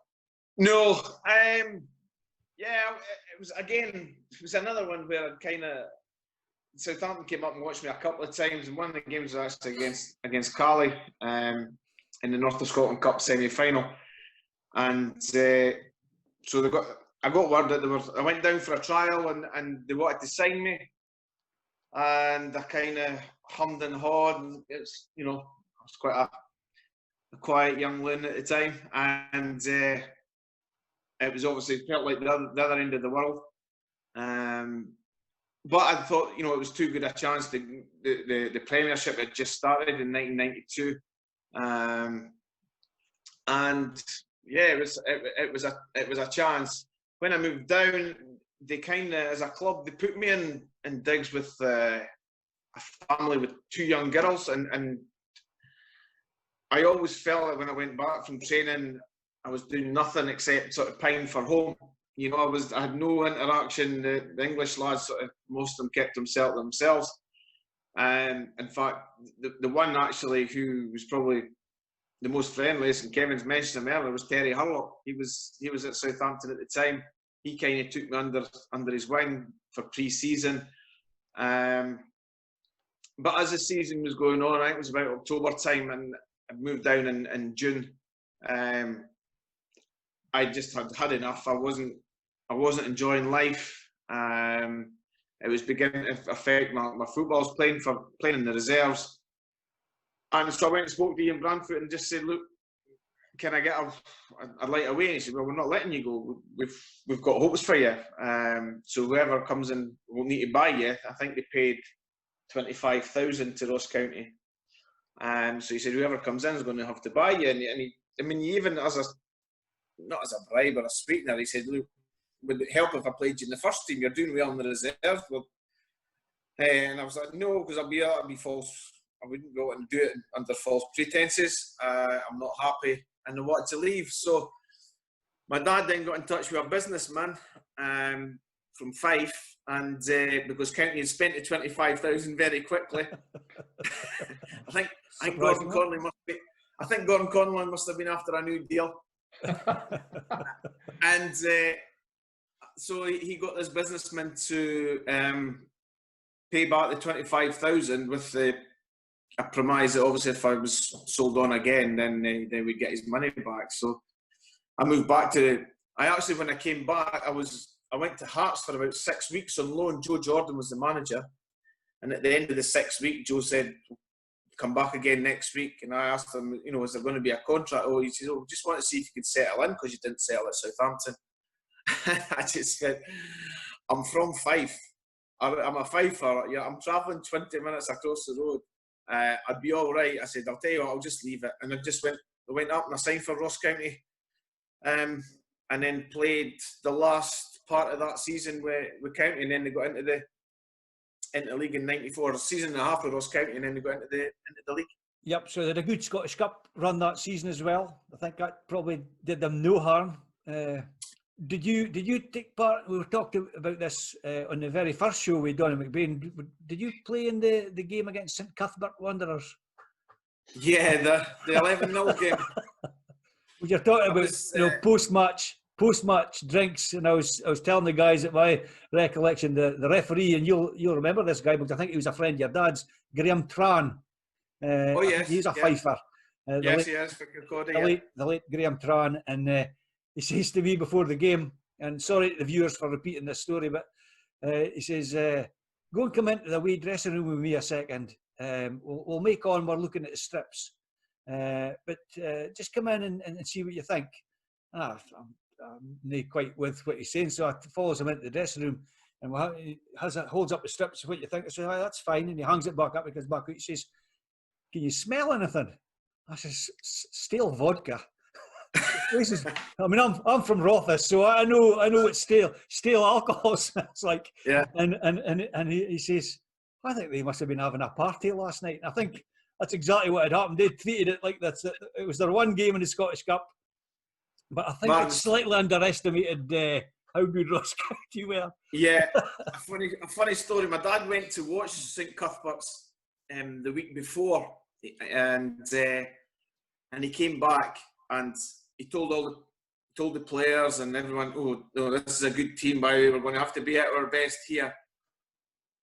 But I overheard them tell my mum that they were basically a gang of strips, and the businessman that put up the money to bring me back then said to him, he was panicking that we were going to get beat. He said, "I'll give you £50 for every goal we beat this lot by." It was 9-0 at half time. My dad's like. Well, my recollection other recollection for that game was, and I don't know if you guys have ever observed this or no, but when a goal scored, or at that time it may have changed, but when a goal scored, the linesman at the end of the goal scored is supposed to sprint. I'll use that word loosely. Sprint to the halfway line, and that lets the referee know no problems, definitely a goal. So yeah. County took centre, went up the park, scored. The centre was retaken, they lost possession, County went straight up the park, scored. They took the centre, lost possession, went straight up the park, and I think it was a penalty. Scored from the penalty. I got a penalty after about 20 seconds in the game. Right. It was my quick. I was quite good at getting penalties. Charlie may testify. So, but 20 seconds. 4 goals on the trot. Yeah. Lost possession, bang, goal. This sprint is starting to get a bit slower than it was at the start. And what I remember is the lost possession the 4th time, and Brian Gio broke free, but he hit a side netting. And Graham Tran looked round to me, "I'm away at the halfway line." I'm thinking it's another goal. And I'm thinking this guy, it was a goal every 4.5 minutes at that point. And I'm thinking, we're going to see a world record here. But fortunately, they took the foot off the gas. That's actually on YouTube, that game. Yeah. You see Morris Newton and the guys are sitting in the stand. That's right. And it was a cold winter time, so I wasn't sure if you were back before that time or no. Yeah, but then yeah, you went played in on, that game. and then the result against Forfar Athletic, I think, was it 4-1? We went down to Forfar, freezing cold day. We got to Dundee and we heard that the game could be off, and Bobby, my dad, got in touch with Jim McLean, who was an old teammate, and we got a shot of their, back in the days, it was the pimples, just the little pimple studs. So we went and got Dun United's bag of pimples, and we all had put them on. Brian Grant, I think, got another hat-trick. I scored the other goal, and we beat them 4-1. They had a man sent off, Big Eric Archibald, I think, got sent off after about 15 minutes. But we were flying at that time. As I said, Bobby actually changed the system, and he dropped Alan Duff for that game, and Alan Duff didn't want to go on the bench. He was like, I'm away with the pub. So he played me on one side, Billy on the other side, and J.O. up front. Changed it to a 4-3-3. We beat them 4-1, and Duffer still had the lip on the way home. There's certainly no doubt in my mind that was a key moment in because as an outsider looking in, I always thought that Inverness had were in pole position because of the commitment the clubs were making to go into the Scottish League. It never in my wildest dreams did I think that two clubs would come in at the same time. And I think that result at Forfar kind of put the ice in the cake. And I think, Dave, am I right in saying Donny McBain said that Forfar actually, they were first to put their hand up when the voting was made for Ross County to be accepted. So, I think that's right. I think Forfar were the first team that voted for County. I was at that game. It was a tremendous game, Barry. Yeah, it was tricky conditions, Dave. He said it was rock hard underneath, but some of the football, as I've seen the highlights again on YouTube, and some of the football we played, it could have been more. But yeah, we were a free flowing side at the time, and we were full of confidence. The strikers were obviously scoring goals as well. But yeah, it was a good time to be part of, For sure. Dave. Kevin, can I take you back to Scotland? Barry's dad, Bobby, had a great career at Dundee. Did you enjoy your time at Dens Park? Yeah, I did. I did it until Simon Stainor came along. Great rivalry with Dundee United, of course. The town is very much divided. You're either a blue or you're an Arab. Oh, I was neither. I was a Guardsman. You look as if you're playing for the Arabs tonight, by the way, Kevin, but it's strange, isn't it? Two grounds within, 100 odd yards of each other. If he was quick, if he was good, you could throw a seam between it. Who was the manager there that time? Gordon Wallace. Oh, yeah. What a player he was. Bobby got me that move. Aye? I came up for a trial game against Wimbledon, actually, and played at Dens Park in a pre-season friendly, and they wanted to sign me after the game. But as another manager gets it done and leaves, he left, and then Ian Monroe came in, and Ian after the Partick Thistle game, Ian bummed me up something rotten. After that 2 goals I scored an absolute belter of a header and a tap-in. I mean, he said Dodgy didn't score that game, but he had a hand in nearly every goal, Dodgy. Yeah. Billy Dodge. But Billy Dodge, I think I once heard, or maybe you might have told me, that Billy Dodge had a wee story about Kevin Bremner. He thought he was maybe somebody else, did he? Well, before I actually played for Dundee, there was a hold up in my registrations. So we're on the way to Clydebank, first game of the season, and I had to phone Peterborough to speak to Margaret, and I'd spoken a sort of English accent that Dodgy thought was quite funny. And then I had to speak to my mum back in Foggy in a kind of Doric accent, which is funny as again. Now she said, "Wait, what language are you talking?" And then I spoke to them in a sort of whatever they could understand. But I got called Rory Bremner after that, so don't you say me now, he called me Rory. And then it was a move to Shrewsbury Town, and they had a very famous manager, a well-known manager, Shrewsbury. Oh, who was it? Was it not John Bond? Yes, it was. Done my homework. Thank you. He was a well-respected manager. Yeah, that was my brother that got me that one. Yeah. Because Bond was at Birmingham as well, and he knew my brother anyway. But it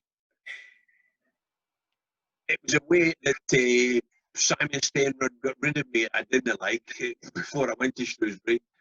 God, I was playing in reserves, and Gordon Chisholm had to come and tell me that I wasn't playing in the reserve, because at the time I was skipper of the reserves and was on the bench for the first team.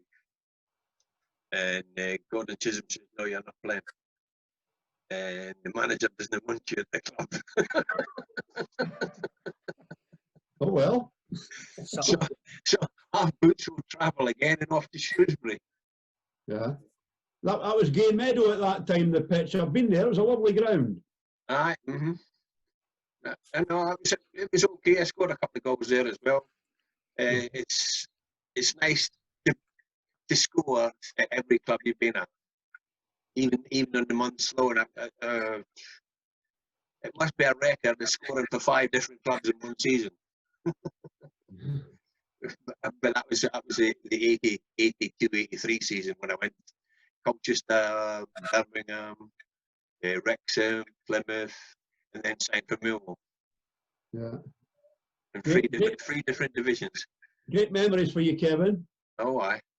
Yeah. But, Shrewsbury, I didn't manage to keep Shrewsbury up. They got relegated. You mentioned Shrewsbury. The last time I was in Shrewsbury was to speak to a guy who was a Ross County legend, and Barry, you'll remember the name, Ian McNeill. Ian McNeill. Yeah. Famous county manager. I think he was the manager when they won the league the time before my dad, if my history is correct, Dave. Yeah. But Ian was living in Shrewsbury. Where do you go, Kev? Yeah, it was him who took Big Doug Ruby up to Shrewsbury as well. Yeah. He had a great career as a manager and as a player with Aberdeen originally, but he also discovered Jimmy Floyd Hasselbank playing the nether regions of football. Oh, Barry's back. We're just in a wee reshuffle formation, a wee formation change.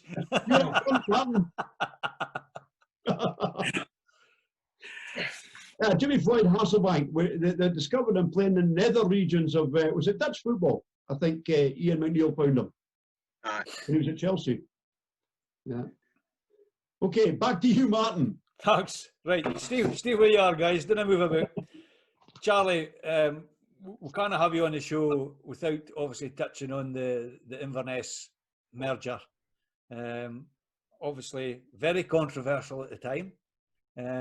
And I dare say there are still people who won't go to the Caledonian Stadium because it's not it's not the club that they supported as youngsters, etc.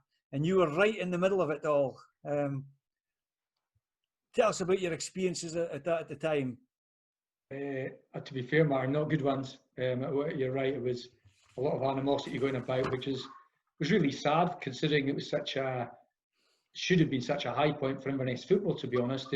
I remember my father in '74 going on about Ferranti Thistle getting in front of Inverness Thistle in the vote in '74. So it used to be spoken about in my house quite regular. So, but the big mistake Cali made, actually, Martin, was that the players went to the meetings with the intention of pacifying the fans. The Cali fans And I could see their argument. They felt Cali should have gone it alone. But of course, as we touched on before, Jock McDonald held a fair bit of sway at Park Gardens, the SFA. So that was, and we also thought it would unite us. Well, it was a town then, but City now, it would unite Inverness a bit more. Remembering that Clach were also offered to come in a tri-partnership. Yep. So, and they refused at the end of it. But the meetings weren't good. The one in the Rose Street Hall, it just got bulldozed down a few months ago. It was horrible, really bad. Your own supporters, screams of Judas and nonsense like that. So, but as I keep saying, Martin, nobody could argue that new football, it was for the benefit of football in this area. You're going to have the potential to have a full-time club in the future. It was part-time, obviously, in the third division at the time. But we had the potential then, because the frustrating thing then in the Highland League is you could win the Highland League 10 times in a row, and it got you nowhere. Keith's 3 wins in a row, Cali's 3 wins in a row, County's 2 in a row, but they still lined up as a Highland League team the following season. Whereas we had the chance to step on, and anyone that was at Hampden in 2015 for both the semi-final against Celtic and the final, can't say it was absolutely the correct decision. Yep. Well, I remember as the day the decision was being made, I was a sales rep at the time, and as most sales reps travelling between basically Aberdeen and Wick and Skye, I knew just about every chip shop and every picnic spot to have your sandwich, etc. And that particular day, I was in North Keswick, and I parked my car on the shore, looking across the river to hear on the radio. Obviously, I knew it was going to be an announcement very soon. So I'm tuning into Radio Scotland, and I'm obviously looking at where the stadium's actually going to end up being. If I'd only known then, it's quite a surreal moment. And then for me, the added bonus was, Ross County getting in as well. It was, and I agree with you. I think yourself and Dave when you said it was a surprise. And I'm a staunch believer that the for result and display that Barry touched on, I think the vote was actually the following week, if I'm not wrong, or certainly very soon thereafter. And I'm convinced that the Ross County's good performance and result that night at Station Park went a fair bit to getting the nod. Because at the time there was a lot of talk that the SFA is going to be like political threats. And I think there was talk at the time of one team from the north and one team from more the south area was going to get the nod. Gallifreyan, I think it was. So it was quite a surprise, but and what's been so pleasing, Martin, is that the way the two teams have thrived, and it's been great to, as you said, I've been there since day one, 25 years, had my 2 years as manager, but to see the progress that both clubs have made, and what shows you how difficult it is Elgin, a big Highland League club, 20 years in the third division, they can't get out of it. So it shows you the progress in such a short time that the two, County and Cali, Thistle both made. Absolutely. I mean, we see my chairman at Peterhead, Roger Morrison, speaks about that quite often. That they felt that when Elgin and Peterhead came into the league, that it probably would be Peterhead because a smaller town, etc. They'd be the ones that would be chasing Elgin, but it just hasn't happened for Elgin. But I think it will come time, but it just hasn't happened yet. No, I know. And Peterhead, I played there a couple of times and been there. I actually when I was manager, took the team there for a pre-season game. Steve Patterson was actually spell. He was the manager at the time. So yeah, Peterhead have made steps, but they find it hard to make the next step. And I think the big thing the two North clubs did, and they had good backers at the time, was we went professional quite quickly, and that allowed us, Martin. Whereas I don't think Peterhead have had the infrastructure as yet to do that. And Elgin certainly hadn't. I mean, Elgin, to be fair, their crowds, considering they were averaging over 1,000 people in the Highland League, their crowds have been quite disappointing in the third division of late. So it's been difficult, but for Inverness football, the merger without doubt was the right way to go. Yeah, right enough. I didn't recall seeing you last season when we beat you in the Betfred Cup, but that's a story for another day. No, shush, don't mention that. Barry. I was in charge because Robert was suspended. My fault. I'll take that. Penalty kicks. You're always welcome. You're always welcome. And he's still in a job. Dave. Kevin, after your full-time career as a professional footballer came to an end, you found yourself at Dudgeon Park at Brora as player manager. How did that move come about, Kevin? I had a chance to go back to the Vale or be on my own and be player manager in Brora, commercial manager, when we still had football pools. But Brora, in those days, are not the highly successful Highland League club they are at the moment. You're a big job in your hands there. Oh, a massive job, massive job. There was 3 semi-professional players and the rest were amateurs. Yeah. And there was myself and as a commercial manager, player manager, and anything else that needed doing. Yeah, but you enjoyed the challenge, Kevin. You what? You enjoyed the challenge. Oh, I had a good couple of years there. I enjoyed it very much. The killer was when the national lottery was started off in '94. That killed everything because that was my income. My income was in the football pools, and when there was no income, well, it's not a question of not getting paid. We tried doing the numbers in the bingos and that, the last couple of numbers were. But it didn't work. It didn't work. It wasn't the same as the football pools. Everybody loved the football pools. Well, Ross County had their own one. Cali had their own one as well. I'm sure they did. I know I was in competition with Ross County anyway for their one. But once the national lottery came in, I killed my time at Brora. Brora looked after you though, because I remember being in your house one night for supper. Up past the distillery, lovely house, up past the distillery, and it was a clubhouse, but it was a lovely abode. It wasn't a clubhouse. No, it was your house. No, I had to rent that myself. Don't worry about it. I'd have still been there yet if they were paying for it. Am I right in thinking, Kev, when you were at Brora, did you not play for the Highland League Select against the English non-league select at Telford Street? I seem to remember a game that at Telford Street. That one was at Elgin, I think. Or Borough Briggs. It was at Borough Briggs, aye. We played Bobby took his own centre forward at retirement. Barry. We played. I played in the same games. Charlie, were you were in that squad as well? I think so. I think it was. That rings a bell. We played the under 21s at Telford Street. Telford Street. We played the whatever it is, the Conference League or whatever it was at Borough Briggs the following week. 0-0. Yeah, that's right. 0-0. Yeah, defences were on top. Yeah, we were all. We must all have been in that squad at that time. But it was something new at that time. These representative games, and it was exciting. Oh, yeah, I thoroughly enjoyed it. Don't get me wrong, but we had something like that when Bobby picked I thought it was an East select against the West select or something like that. Was a game like that, Charlie? There used to be a North FA against Aberdeenshire FA. I think that was it. Yeah. These were competitive games, actually. I remember them. It was almost Keith against Cali. Brilliant.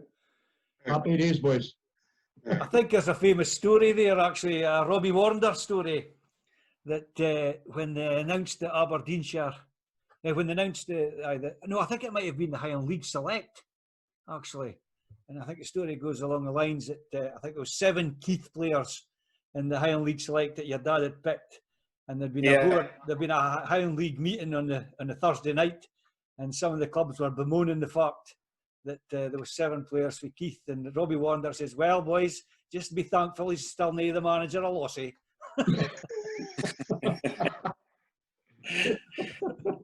Yeah, and back in that day, I think it was 7, at least 7, maybe more than. Maybe more than 7. He picked Bobby Gray was in goals, and Kevin and Ace, and who else would have been? Probably Louis Duncan, Big Dally. I remember seeing remember the games, but I remember seeing pictures of them, you know, on Facebook and on the, you know, the legends, stuff like that, Martin. You know, it's on Facebook. I mean, great to look back on. Maybe not so much the strips and some of the shirts and ties that you see, but but yeah, and then he done the same when he had the 90s or whatever. He had a squad quite strong, Ross County selected at that time as well. He wasn't shy. He still had a place for me. Oh, I get. What about you, man? Barry, obviously around about, I think, 94, 95, you joined Jimmy Nicholl at your dad's old club, Raith Rovers. Yeah, that came around quick. Ross County had just gone into the league that season, and we'd played 2 or 3 games, and we played Raith in the cup at home. And although we got beat 5-0, I think I must have played quite well. I think the first half in particular, it was 0-0 at half time, and I gave the full-back a little bit of a hard time. And then a few days later, Jimmy Nicholl phoned my dad and wanted me down.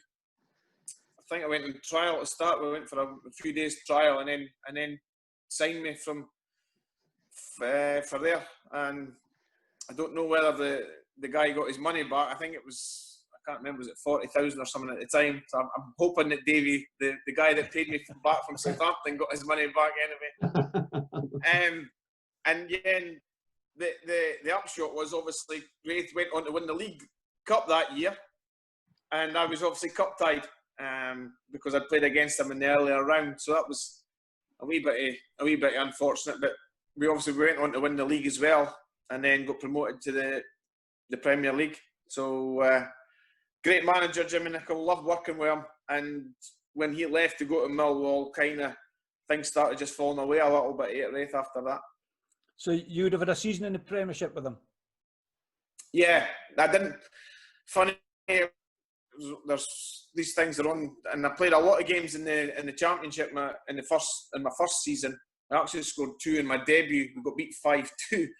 I scored 2 goals in my home debut against Dunfermline, packed crowds, and scored a few more goals that year. But I struggled the next season. I struggled with the adjustment. I mean, I'd basically went a year before that I was playing Highland League, and then I'd went Championship. I'd managed. We were playing in Europe, but I kind of struggled in the Premiership a little bit. I lost my way, and so I left at the end of that season.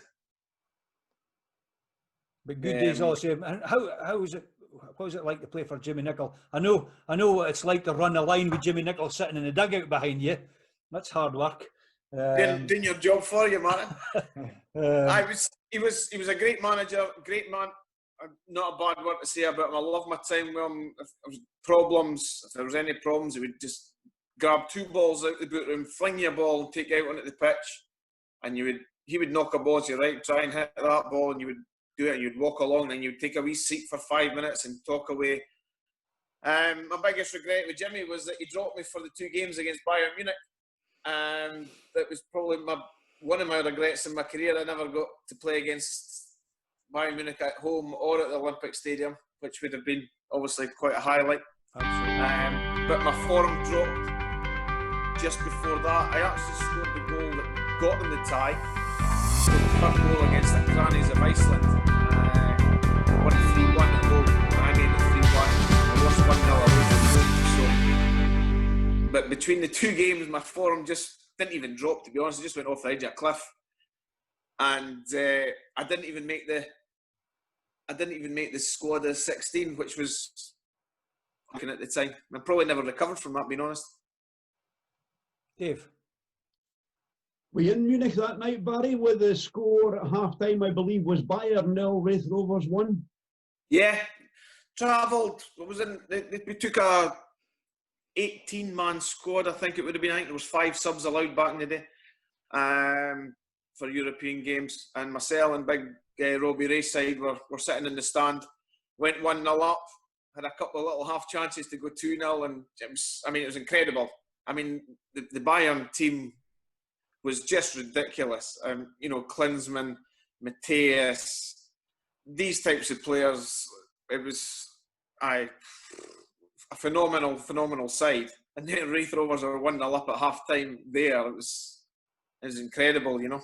Dave, if you're actually familiar with Starks Park, in the hallway, there's a wee tea room in the corner, you know, just, I think, you know, for the match officials and obviously fringe players, and the manager sort of gets a cup of tea just opposite the boardroom, and hanging on the wall is the electronic scoreboard from that game, and it reads Bayern Munich 0, Wraith Rovers 1, up there forever.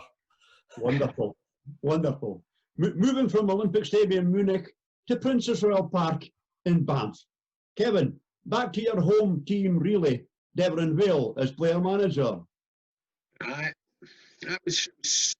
was hard going. There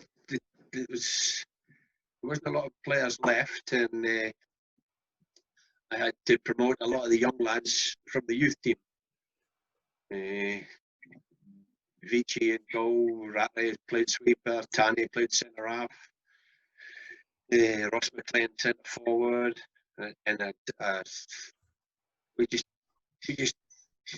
went on a flyer. We were top of the league for a little while. Was the current Vale manager Stevie Dolan Dippy? Was Dippy about at that time as a young man? Dippy was coming up from Dundee. He was still there. Dippy's been there longer than anybody. Good player though, Kevin. Oh, a great lad. A great left peg on him as well, and a great engine as well. Yeah. Was it dressing rooms in the far corner at that time, Kevin? It was still not hurt in the corner. Uh-huh.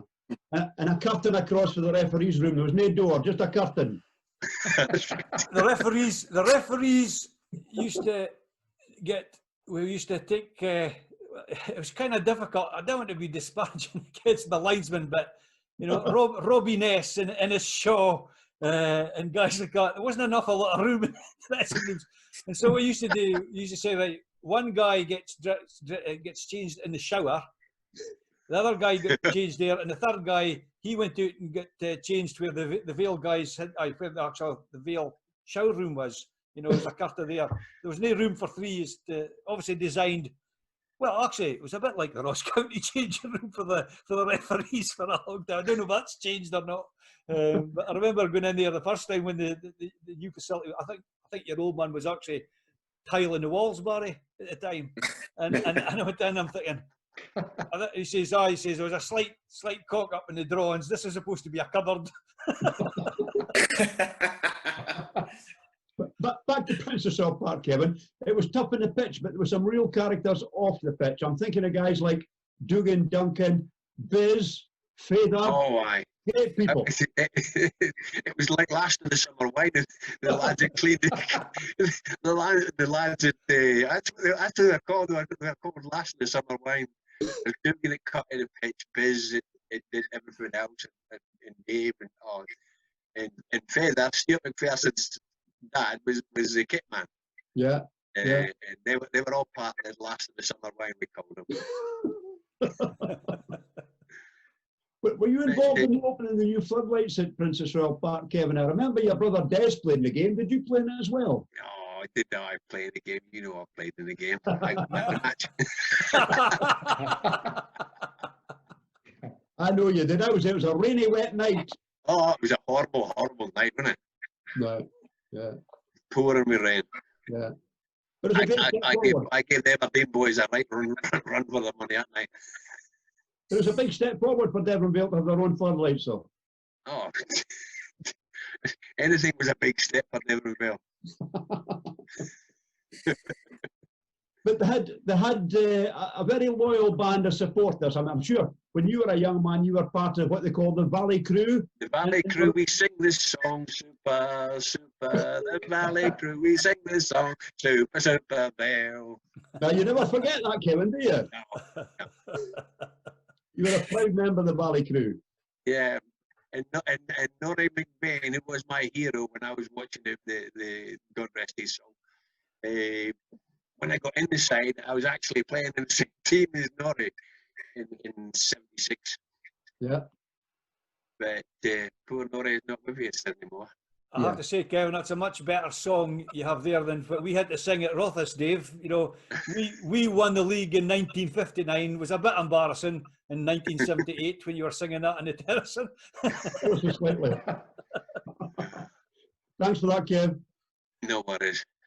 Charlie, the Pelly Patterson years. Pelly's here goes.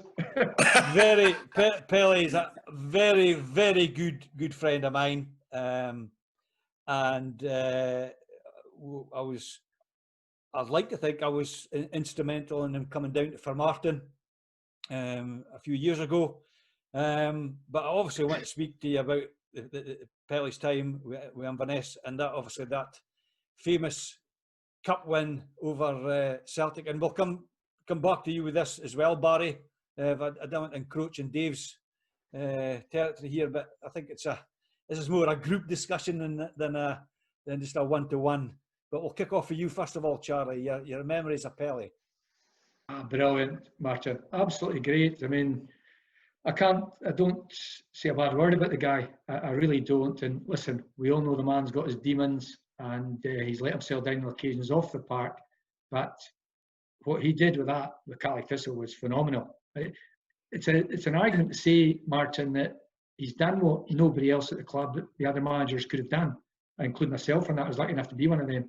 He did it with Highland League boys in the main initially, and then he would notice that certain players could get you so far, aka Ian Stewart, fantastic, 3rd division, 2nd division, okay, but could Stewart go above that? Not so sure, so he had to bring in Dennis Winus and boys like that, and latterly Paul Ritchie, etc. And it was just phenomenal. And what I noticed actually, Martin, I'll touch on the Celtic game in a minute, but I did a thing. We were 25 years old this year, last year, sorry, running into this year.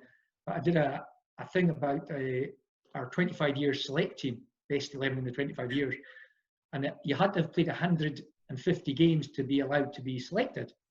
And the number of players in that group that Steve had brought to the club, when considering it's such a long time since he's been manager here, you know, Russell Duncan, Roy McBain, I think Barry himself, it was phenomenal. Grant Monroe, Ross Tokley, myself. He had a great eye for a player.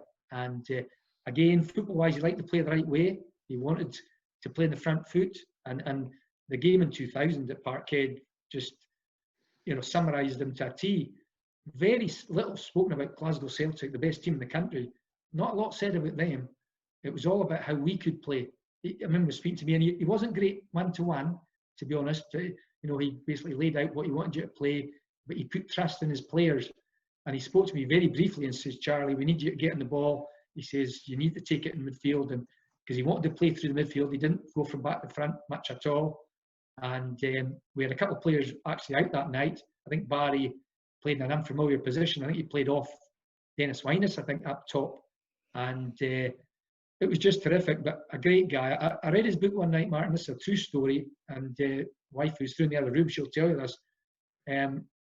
She didn't turn around to me about midnight and says, what's up with you? And she could tell it wasn't quite right. I had a bit of a tear in my eye. And I says, I've just finished a chapter in Stevie's book about he stole out of his mum's purse. And I'm not casting this up, Stevie put in his book. And I felt so much for the man. I felt gutted because he underachieved in the game. I believe he underachieved as a player, but he certainly underachieved as a manager because he was fantastic to play for. And he's one of these managers that you go through a brick wall for. And I just thought, I loved my time. And it's funny in 2000 because I was 34 years of age. And I think if I'm right, I played 43 games out of the 44, which at 34 years of age, he played me in the team. I dropped back to the middle of midfield by that time. I wasn't doing the same. But he also got runners. He knew I didn't have legs to get about the park.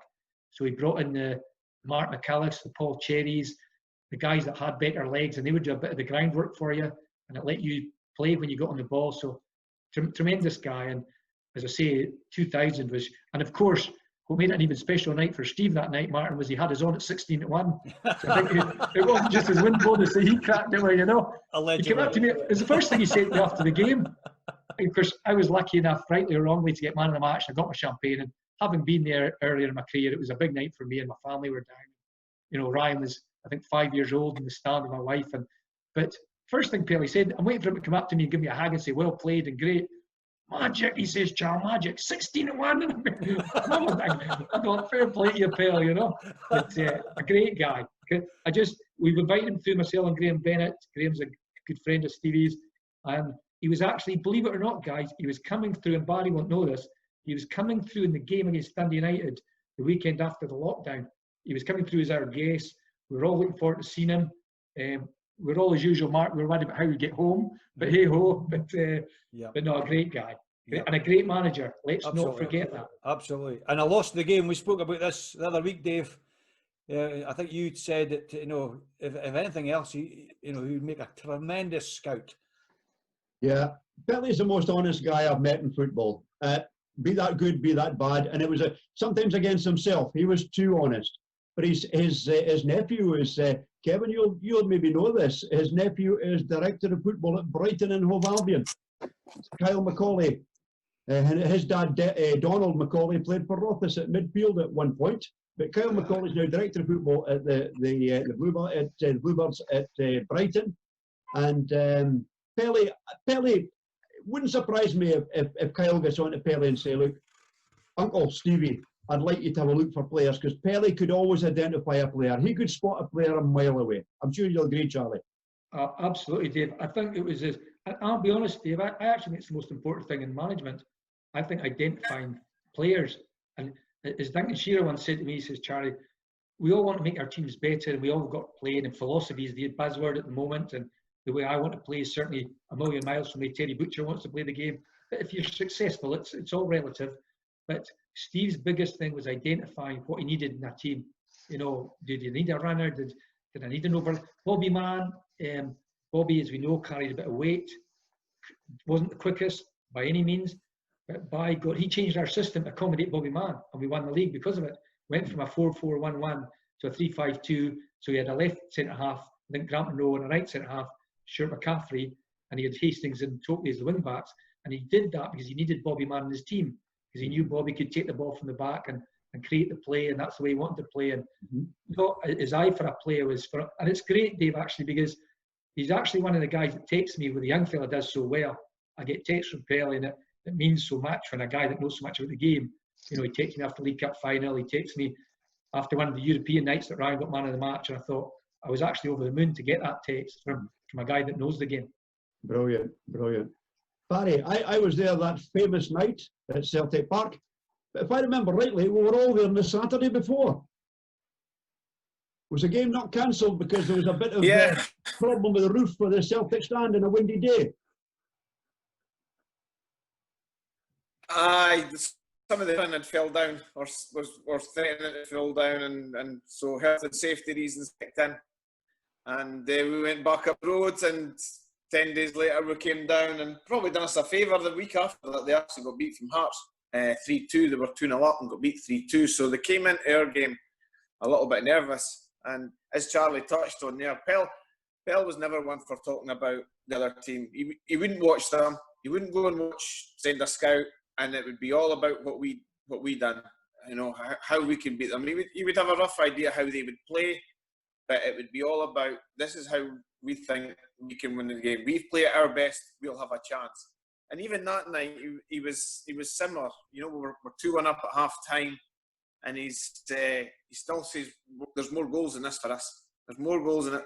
And rather than try to hang on and change the shape, no, keep going. And it was the type of manager he was. I loved playing for Pell. Obviously, Pell signed me after my Wraith Rovers stint, and loved it. And like Charlie, wouldn't say a bad word against the guy. Absolute diamond of a bloke. You scored on that famous night, Barry, and it was unusual when it was a header. It was. I'd actually started scoring a couple of headers. Conscious decision, was it? Funny, Pell had put me up front, as Charlie had said. I went through a little phase where I can't even remember why. Maybe someone got injured, but he just flung me up front. And David Zauser was unavailable, Baz, I think. Zauser? Aye. Yeah. But even before that, because obviously that was just after the my Millennium goals and stuff like that, and I'd scored headers. I was playing as a number 9, and so it took me back to watching Kevin. But I was nothing like Kevin, nothing like Kevin was at Key. But so I'd played about 12 games as striker, and I'd good run, maybe scoring 9 or 10 goals in that time. And then obviously that was one of the last games that I probably played as a striker was the Celtic game. But as Charlie said, it was more as a striker, but coming off and try to get it and use my pace to get at the Celtic defence, get us up the pitch, give our defenders a breather. Ball going up to Dennis holding it up, laying it off to me, and sort of try to get everybody up the park. But like the second half, some of the football that we played in the second half, it was highlighted in the BBC's coverage of it at the time. We were popping it about, we were confident, and although probably wasn't until about 90 minutes that I actually felt we were confident enough that we were going to win. You get some great characters in that team, Barry, but none more so than your keeper, Jimmy Calder. Jimmy was just different. Jimmy that night probably gave the display of his career. It was one of the goalkeeping performances that I can remember from any goalkeeper that I've played with at the time. His position, and whether it was luck, probably a little bit of luck, but his position, everything seemed to be straight at him. But he was blocking things. He was coming out for things. He was sweeping up behind the back four. He was a brilliant character, and the beauty of that night for me, and myself and Charlie have obviously spoken about it at length a lot, was the amount of players that came to the Highland League. That made the result more special. Was the amount of players that had actually played Highland League football that had actually went on to beat Celtic at Celtic Park. Probably 8 out of the 11 had all tasted Highland, maybe more than 8, but had all tasted Highland football. Mm-hmm. Tremendous. Back to you, Martin. Kevin, finally, you end up at Gillingham. Yeah. 1995. Yep. How did that come about? Aye. No, it's a guy called Paul Scally. I had the misfortune of buying my first house off him when he was at Millwall, and I should have known then not to go with him. But it was a chance of full time football, coaching every day, which was good. But I did it for 8 years. Took a lot of players through. Got no thanks for the end. Got made redundant. He didn't pay my redundancy. I had to take him to court to get my redundancy. He settled that court the night before. But the football was brilliant. I loved coaching the kids, and took quite a few through. In fact, I got a phone call one morning when I was working on a building site from Radio Kent. She said, "So, could you talk us through how you got to Matty Jarvis through and Andrew Crofts?" Andrew Crofts was playing for Wales, and Matty Jarvis was making his debut for England. And Crofty got released at Chelsea, and I took him under my wing at Gillingham. And Matty didn't get taken on at Millwall after being there from being a kid. And Crofty was the same. Crofty was at Chelsea from 8, 9 years old all the way up to 16, but they didn't take him on. And I took them both on with open arms. Lovely lads, good players as well. So you finally call it a day when? Oh, no, it was 2003 when he made me redundant. I had years of it and I loved it. I mean, say Jimmy Corbett went to Blackburn for 1.25 million. Neither knows what they played in the Premier League. He thought it was for Scotland. We were getting hammered every week. But that's why we came to nothing. Nyron, who was a big black lad who came out of South East London through my scout, Bernie Dillon. And there's quite a few came from South East London. Am I going away? No, you're all right. Barry's come in twice. Just carry on. Oh, it's okay, no worries. It just comes up 2246 on my screen. Carry on. Yeah, and there's a few lads from South East London came through the ranks as well. But no, I back the record there against anything that's gone after me. But no, I thoroughly enjoyed my 8 years, even though it ended sadly. Great stuff. Guys, I'm conscious of the time, but if you're happy to bear with us, we're almost there. We're on a record, Matt. We're at 2:15. Yeah, but so we keep far, saying to the viewers, it's not mandatory for the viewers to watch from start to finish. There is actually you can't hit the pause button and go for a short holiday and come back and watch the rest. So if you guys are happy to continue, we'll press on. It's very difficult to work a time schedule when you've got three guys who've got so much to tell us about the game. That's for sure. Dave, I'll pass back to you. Yeah. Barry, was it yourself or your twin brother I saw a minute ago that went from Livingston and then came back to Inverness?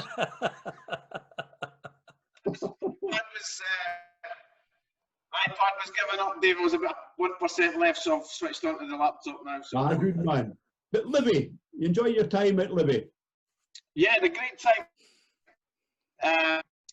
Obviously, just after we beat Celtic in year 2000, and Jim Leishman finally persuaded me to sign for him. And I think at the time, obviously, the club were Inverness we were short a pound, I think, and I think that helped a little bit. It was either 75 to 100,000 that they got, or they were meant to get. And and Livy were clever. They weakened the rivals. So they signed myself, Sousa and McCulloch from Inverness. They signed Stevie Tosh and Marvin Andrews and Alec Burns from Raith Rovers, and signed Scott Crabb and David Hagan from Falkirk. So they really weakened those sides. And that year, the only teams that were buying players was Livingston and Ayr United. Ayr United bought Paul Sheeran. And it was it was going to be a two-horse race that we felt like. And it ended up that we actually won the league, not convincingly, but by maybe 5-6 points. We won it with a couple of games to go. We actually won it at Carlisle Stadium, funnily enough. Mm-hmm. And Caledonian Stadium is where you landed up next. Yeah, Robbo, 2.5, 3 years later, Robbo convinced me to move back up. Livingston had just appointed the Brazilian manager Marcio Mike Bassett, Barello or whatever. Same initials, we called him. He wasn't particularly clever, and so I thought it was a good time to leave, and came back to Carling. I would have never have believed I would have had another sort of 5 years in there. I mean, I signed at 32. That'd be right. 31 maybe. No, 31, 32. And played another 5-6 seasons. Getting in championship was probably the highlight of my career, to be honest. I mean, to finally complete the job, we started in the third division, but to finally complete the job, to win the league on the last day of the season at home, packed house against John, it was a phenomenal year. And then, obviously, the club really kicked on there in the Premier League there. Yeah, and you're still there, Barry. Yeah, is the connection not good? Well, we're okay. We're okay. But you're still at Caledonian Stadium all these years later. Yeah, back at Caledonian Stadium, 2 years now. Loving it, love being back. Was disappointed to leave when I did. I thought there might have been something at on the coaches at the time when I finished at 30. Had Charlie still been the manager, I might have had something. But Craig Brewster, and to be fair, Craig Brewster great for my career in terms of lengthening it, but we didn't see eye to eye. At times I was quite outspoken. I was obviously a senior player, and it was probably the right thing to do was to leave. But I did feel that it was the coaching role, but you're never entitled to anything. You've got to earn everything you get. Thanks for that, Barry. Back to you, Martin. Thanks, Dave. It'll be interesting. I think Dave's heat scratcher will be this week. Can anybody tell us what Barry just said for the last 5 minutes? Charlie, we've got to touch on, obviously, you're a spell as manager, just a short spell. We're not going to dwell on that, but can you give us a wee insight to the pressures of the job and your decision making at the time? I mean, to be honest, Martin, I wish you would dwell on it, because it was a great period and something I thoroughly enjoyed. I mean, it came from left field. I was interim manager. I've been interim manager twice previous. Then Brew got the chance to leave. I was a first-team coach at the time, and it was good that year because I'd increasingly had more and more to say to the players on match day in the training ground. And Barry was one of the senior players. I used to speak to Barry one-to-one in the training ground. And then when Craig left, I took the team in a couple of games as interim manager and played really well with the team. I actually changed the team. Apart from losing Craig as a manager, he was our number 9, and we played relatively direct because he had a good physical presence and he could hold it in. I liked the ball, maybe played in the deck a bit more, and so I changed the way. I brought Dennis Wyness straight into the team and played Craig Dargo and Dennis in a sort of a 4-4-1-1, probably today's 4-2-3-1. So, and then after we beat Ayr in the replay in the cup, it was, you know, a friend of mine, director of football, Graham Bennett, along with a couple of the board members, said, "Charlie, why don't you give it a go?" And I did, Martin, and I loved it. It was great. And it's funny when I look back now, and people told me at the time, and Barry probably been one of them, to be fair to him, because I got my first full season there, I got Barry involved in the coaching, and Barry would take bits of the training. I used to ask his opinion, and it was great. I could see he had sort of similar thoughts about the game as I do, very attack-minded, and that season was tremendous. And when I look back now, Martin, and even the fans, I think we actually did better, and I did better than I give myself credit for. You know, finishing 7th and 8th in the Premier League, and I will add, making £300,000 profit, average home support of over 5,000. If you look at the club now, you know, it was a raging success. Yep. Along with, of course, beating Rangers twice. I've got to get that in. You know, going down to Ibrox in front of, you know, playing against the Rangers team that were battling with Celtic toe to toe for the title, and for us to go down that day and win 1-0, it was one of the finest performances away from home, given the opposition, that the club has ever put on. So it was a great 18 period. The reason I left actually was I probably didn't, my main reason in my own head, I didn't realise how well we were doing. I mean, see, if we got beat, I used to just take it on board, and I couldn't speak. My wife would speak to me during the week, and she said, "You haven't heard a word I've said." I'd be thinking about the next game and thinking, "Oh, right, hold on." But it was madness, really. I should have probably put my emphasis on how well we were doing and looked a bit more positively on things.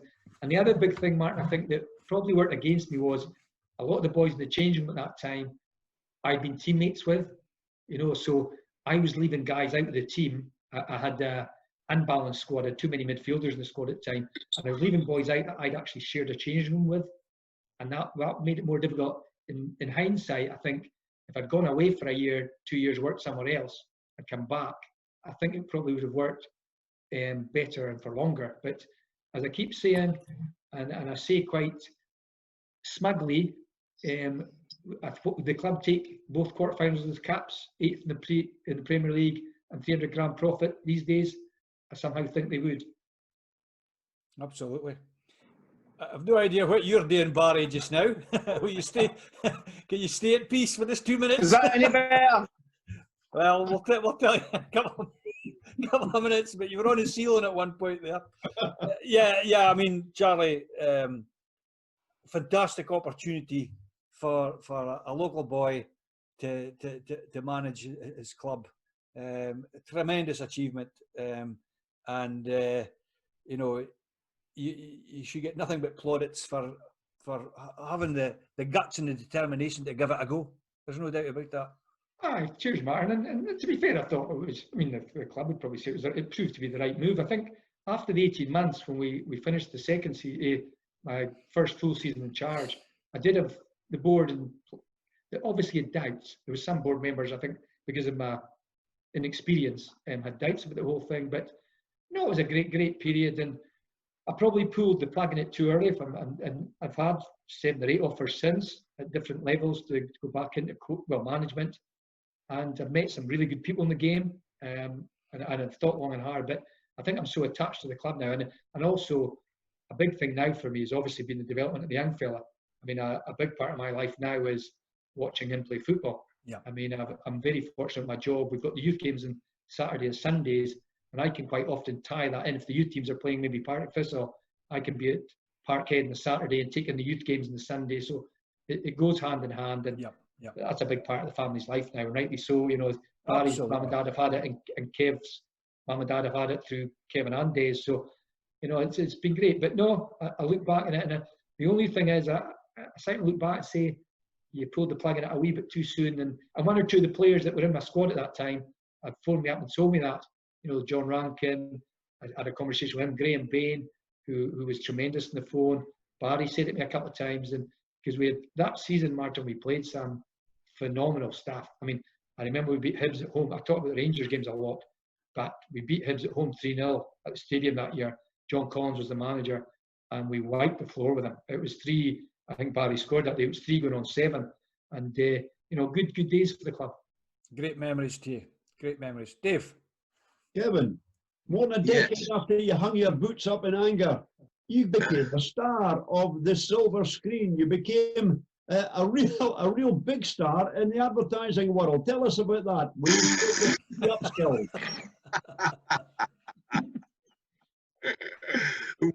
one advert, a one-hit wonder, as they say. Tell us about it. I almost didn't do it, actually, because I got a phone call from a girl that works in the Millwall office. She also works in the advertising industry. And she says, "Oh, we're looking for old football players to do a Betfred advert." And God, I said, "Well, I can't keep the ball up like that. I won't be doing that." She says, "Oh, it's okay, you'll get away with it. It's all right." But I actually turned it down to start with, and then I came home and told my wife what had happened. She said, "No, get on, you don't know until you try it out." So I phoned the first thing in the morning, and the audition was that afternoon. So I'm going up in my working clothes from Sevenoaks up into the middle of London, into one of the studios. And there's loads of people there. Russell Osman, who used to play for Ipswich, was there. Mm-hmm. I'm thinking, oh, he's bound to get it because he's in England and international. They'll want a big name or something like that. But I got through 2 or 3 auditions, and then I got finally picked with a guy called Mike Millen. He's got muscles. He's a couple of years older than me, actually. So that was 2014, so it's nearly 6 years ago now. And he had muscles in places I didn't even have places. He does Iron Man and runs up mountains. He does phenomenal sort of things. He's a personal trainer as well, but he was unbelievable. Mike Millen. He's done the Himalayas as well, so he's unbelievable. But no, I get picked up at 4:30 in the morning. We get in there, have a breakfast, get changed, do other bits and pieces, and it took us all time from 8 o'clock in the morning till 6 o'clock in the evening to do that 40-second advert. Wow. And that was with good takes, not bad ones. Was that your own leather jacket, Kev? Was that your own leather jacket, or was that your own leather jacket? Was that no, it wasn't. It was all right, wasn't it? The longer jacket. I Props. wish you could have kept that. And I used to have a leather coat like that on my own. Cheers, and, Kev. and when I was at Colchester, I took it down to Colchester with me. Uh-huh. And they called me Mad Max with that leather jacket. Kevin, this is probably going to be our last chat for a wee while, but I'll take you back to where your career all began. Your career all began in the mart at Turriff, as a clerk in the cattle mart at Turriff. And one night I was in your company up in Leicester in Caithness. We were doing a charity thing. It was you, me, David Francie, Tony Higgins, Jim Leishman, and the late great Jim Baxter. You remember? I remember it, yes, I do. It was a good night. It was a good night. And you did your party piece, but I don't know if you'll do it for us this time. You did your party piece. You showed us how to auction. And if you just remember, it was half a dozen golf balls in a packet. And you held up this half a dozen golf balls and you got us 15 quid for it for charity in the night. Quite amazing. But it was the way you did it, because I know you weren't an auctioneer, as you said, but you can do the auctioneering. You know how to do it, and you've got all the gifts. Can you do it for us tonight as a wee treat for all the football fans? Well, listen, Kevin, I've got half a dozen Rory McAllister shirts here that I can't get rid of. So you can auction them if you want. It's hard to do it with looking on the screen. Nothing to sell and nothing, no bidders. Well, maybe do it again then, Kev. Aye. Cheers, bud. Gents, Okay. I'm really conscious of time. There was lots of more things I was wanting to speak about. I would be delighted if we can get you back, either all together or individually, again in the future. Hope you'll join us again. I'm going to pass back to Dave now for this week's Dave's Heed Scratcher. Well, it's a simple one this time, Martin, with a complicated one last week. It's a very simple one. Claggan Park, Fort William, has got something in common with one other football ground in the country. What is it? Claggan Park, Fort William, has got something in common with one other football ground in the country. What is that? Wow, that is a head scratcher. That's got me thinking. And how do we get? You can do it on Twitter. Our handle, is that what we call it, is @UpTheDooney. They can put their answers on there, and if they get it right, even if they don't get it right, we'll give them a shout out next week. Great stuff, Dave. Well, guys, it's been a record. I think we're 2.5 hours. So it's been 90 minutes, extra time, penalties, whatever. Thanks again, Charlie Christie, Kevin Bremner, Barry Wilson. It's been fantastic having you on the show, and hopefully you will all come back very soon. Next week's show, our guests are, one is known in the Highland League circles simply as the goalie. Our second guest is a former player who shares his name with a romantic hero. And our third guest is a Huntly joiner who used to hammer home the goals for his local club. Gentlemen, as always, we say, stay safe and thank you very much for your company. Good night. Night, guys.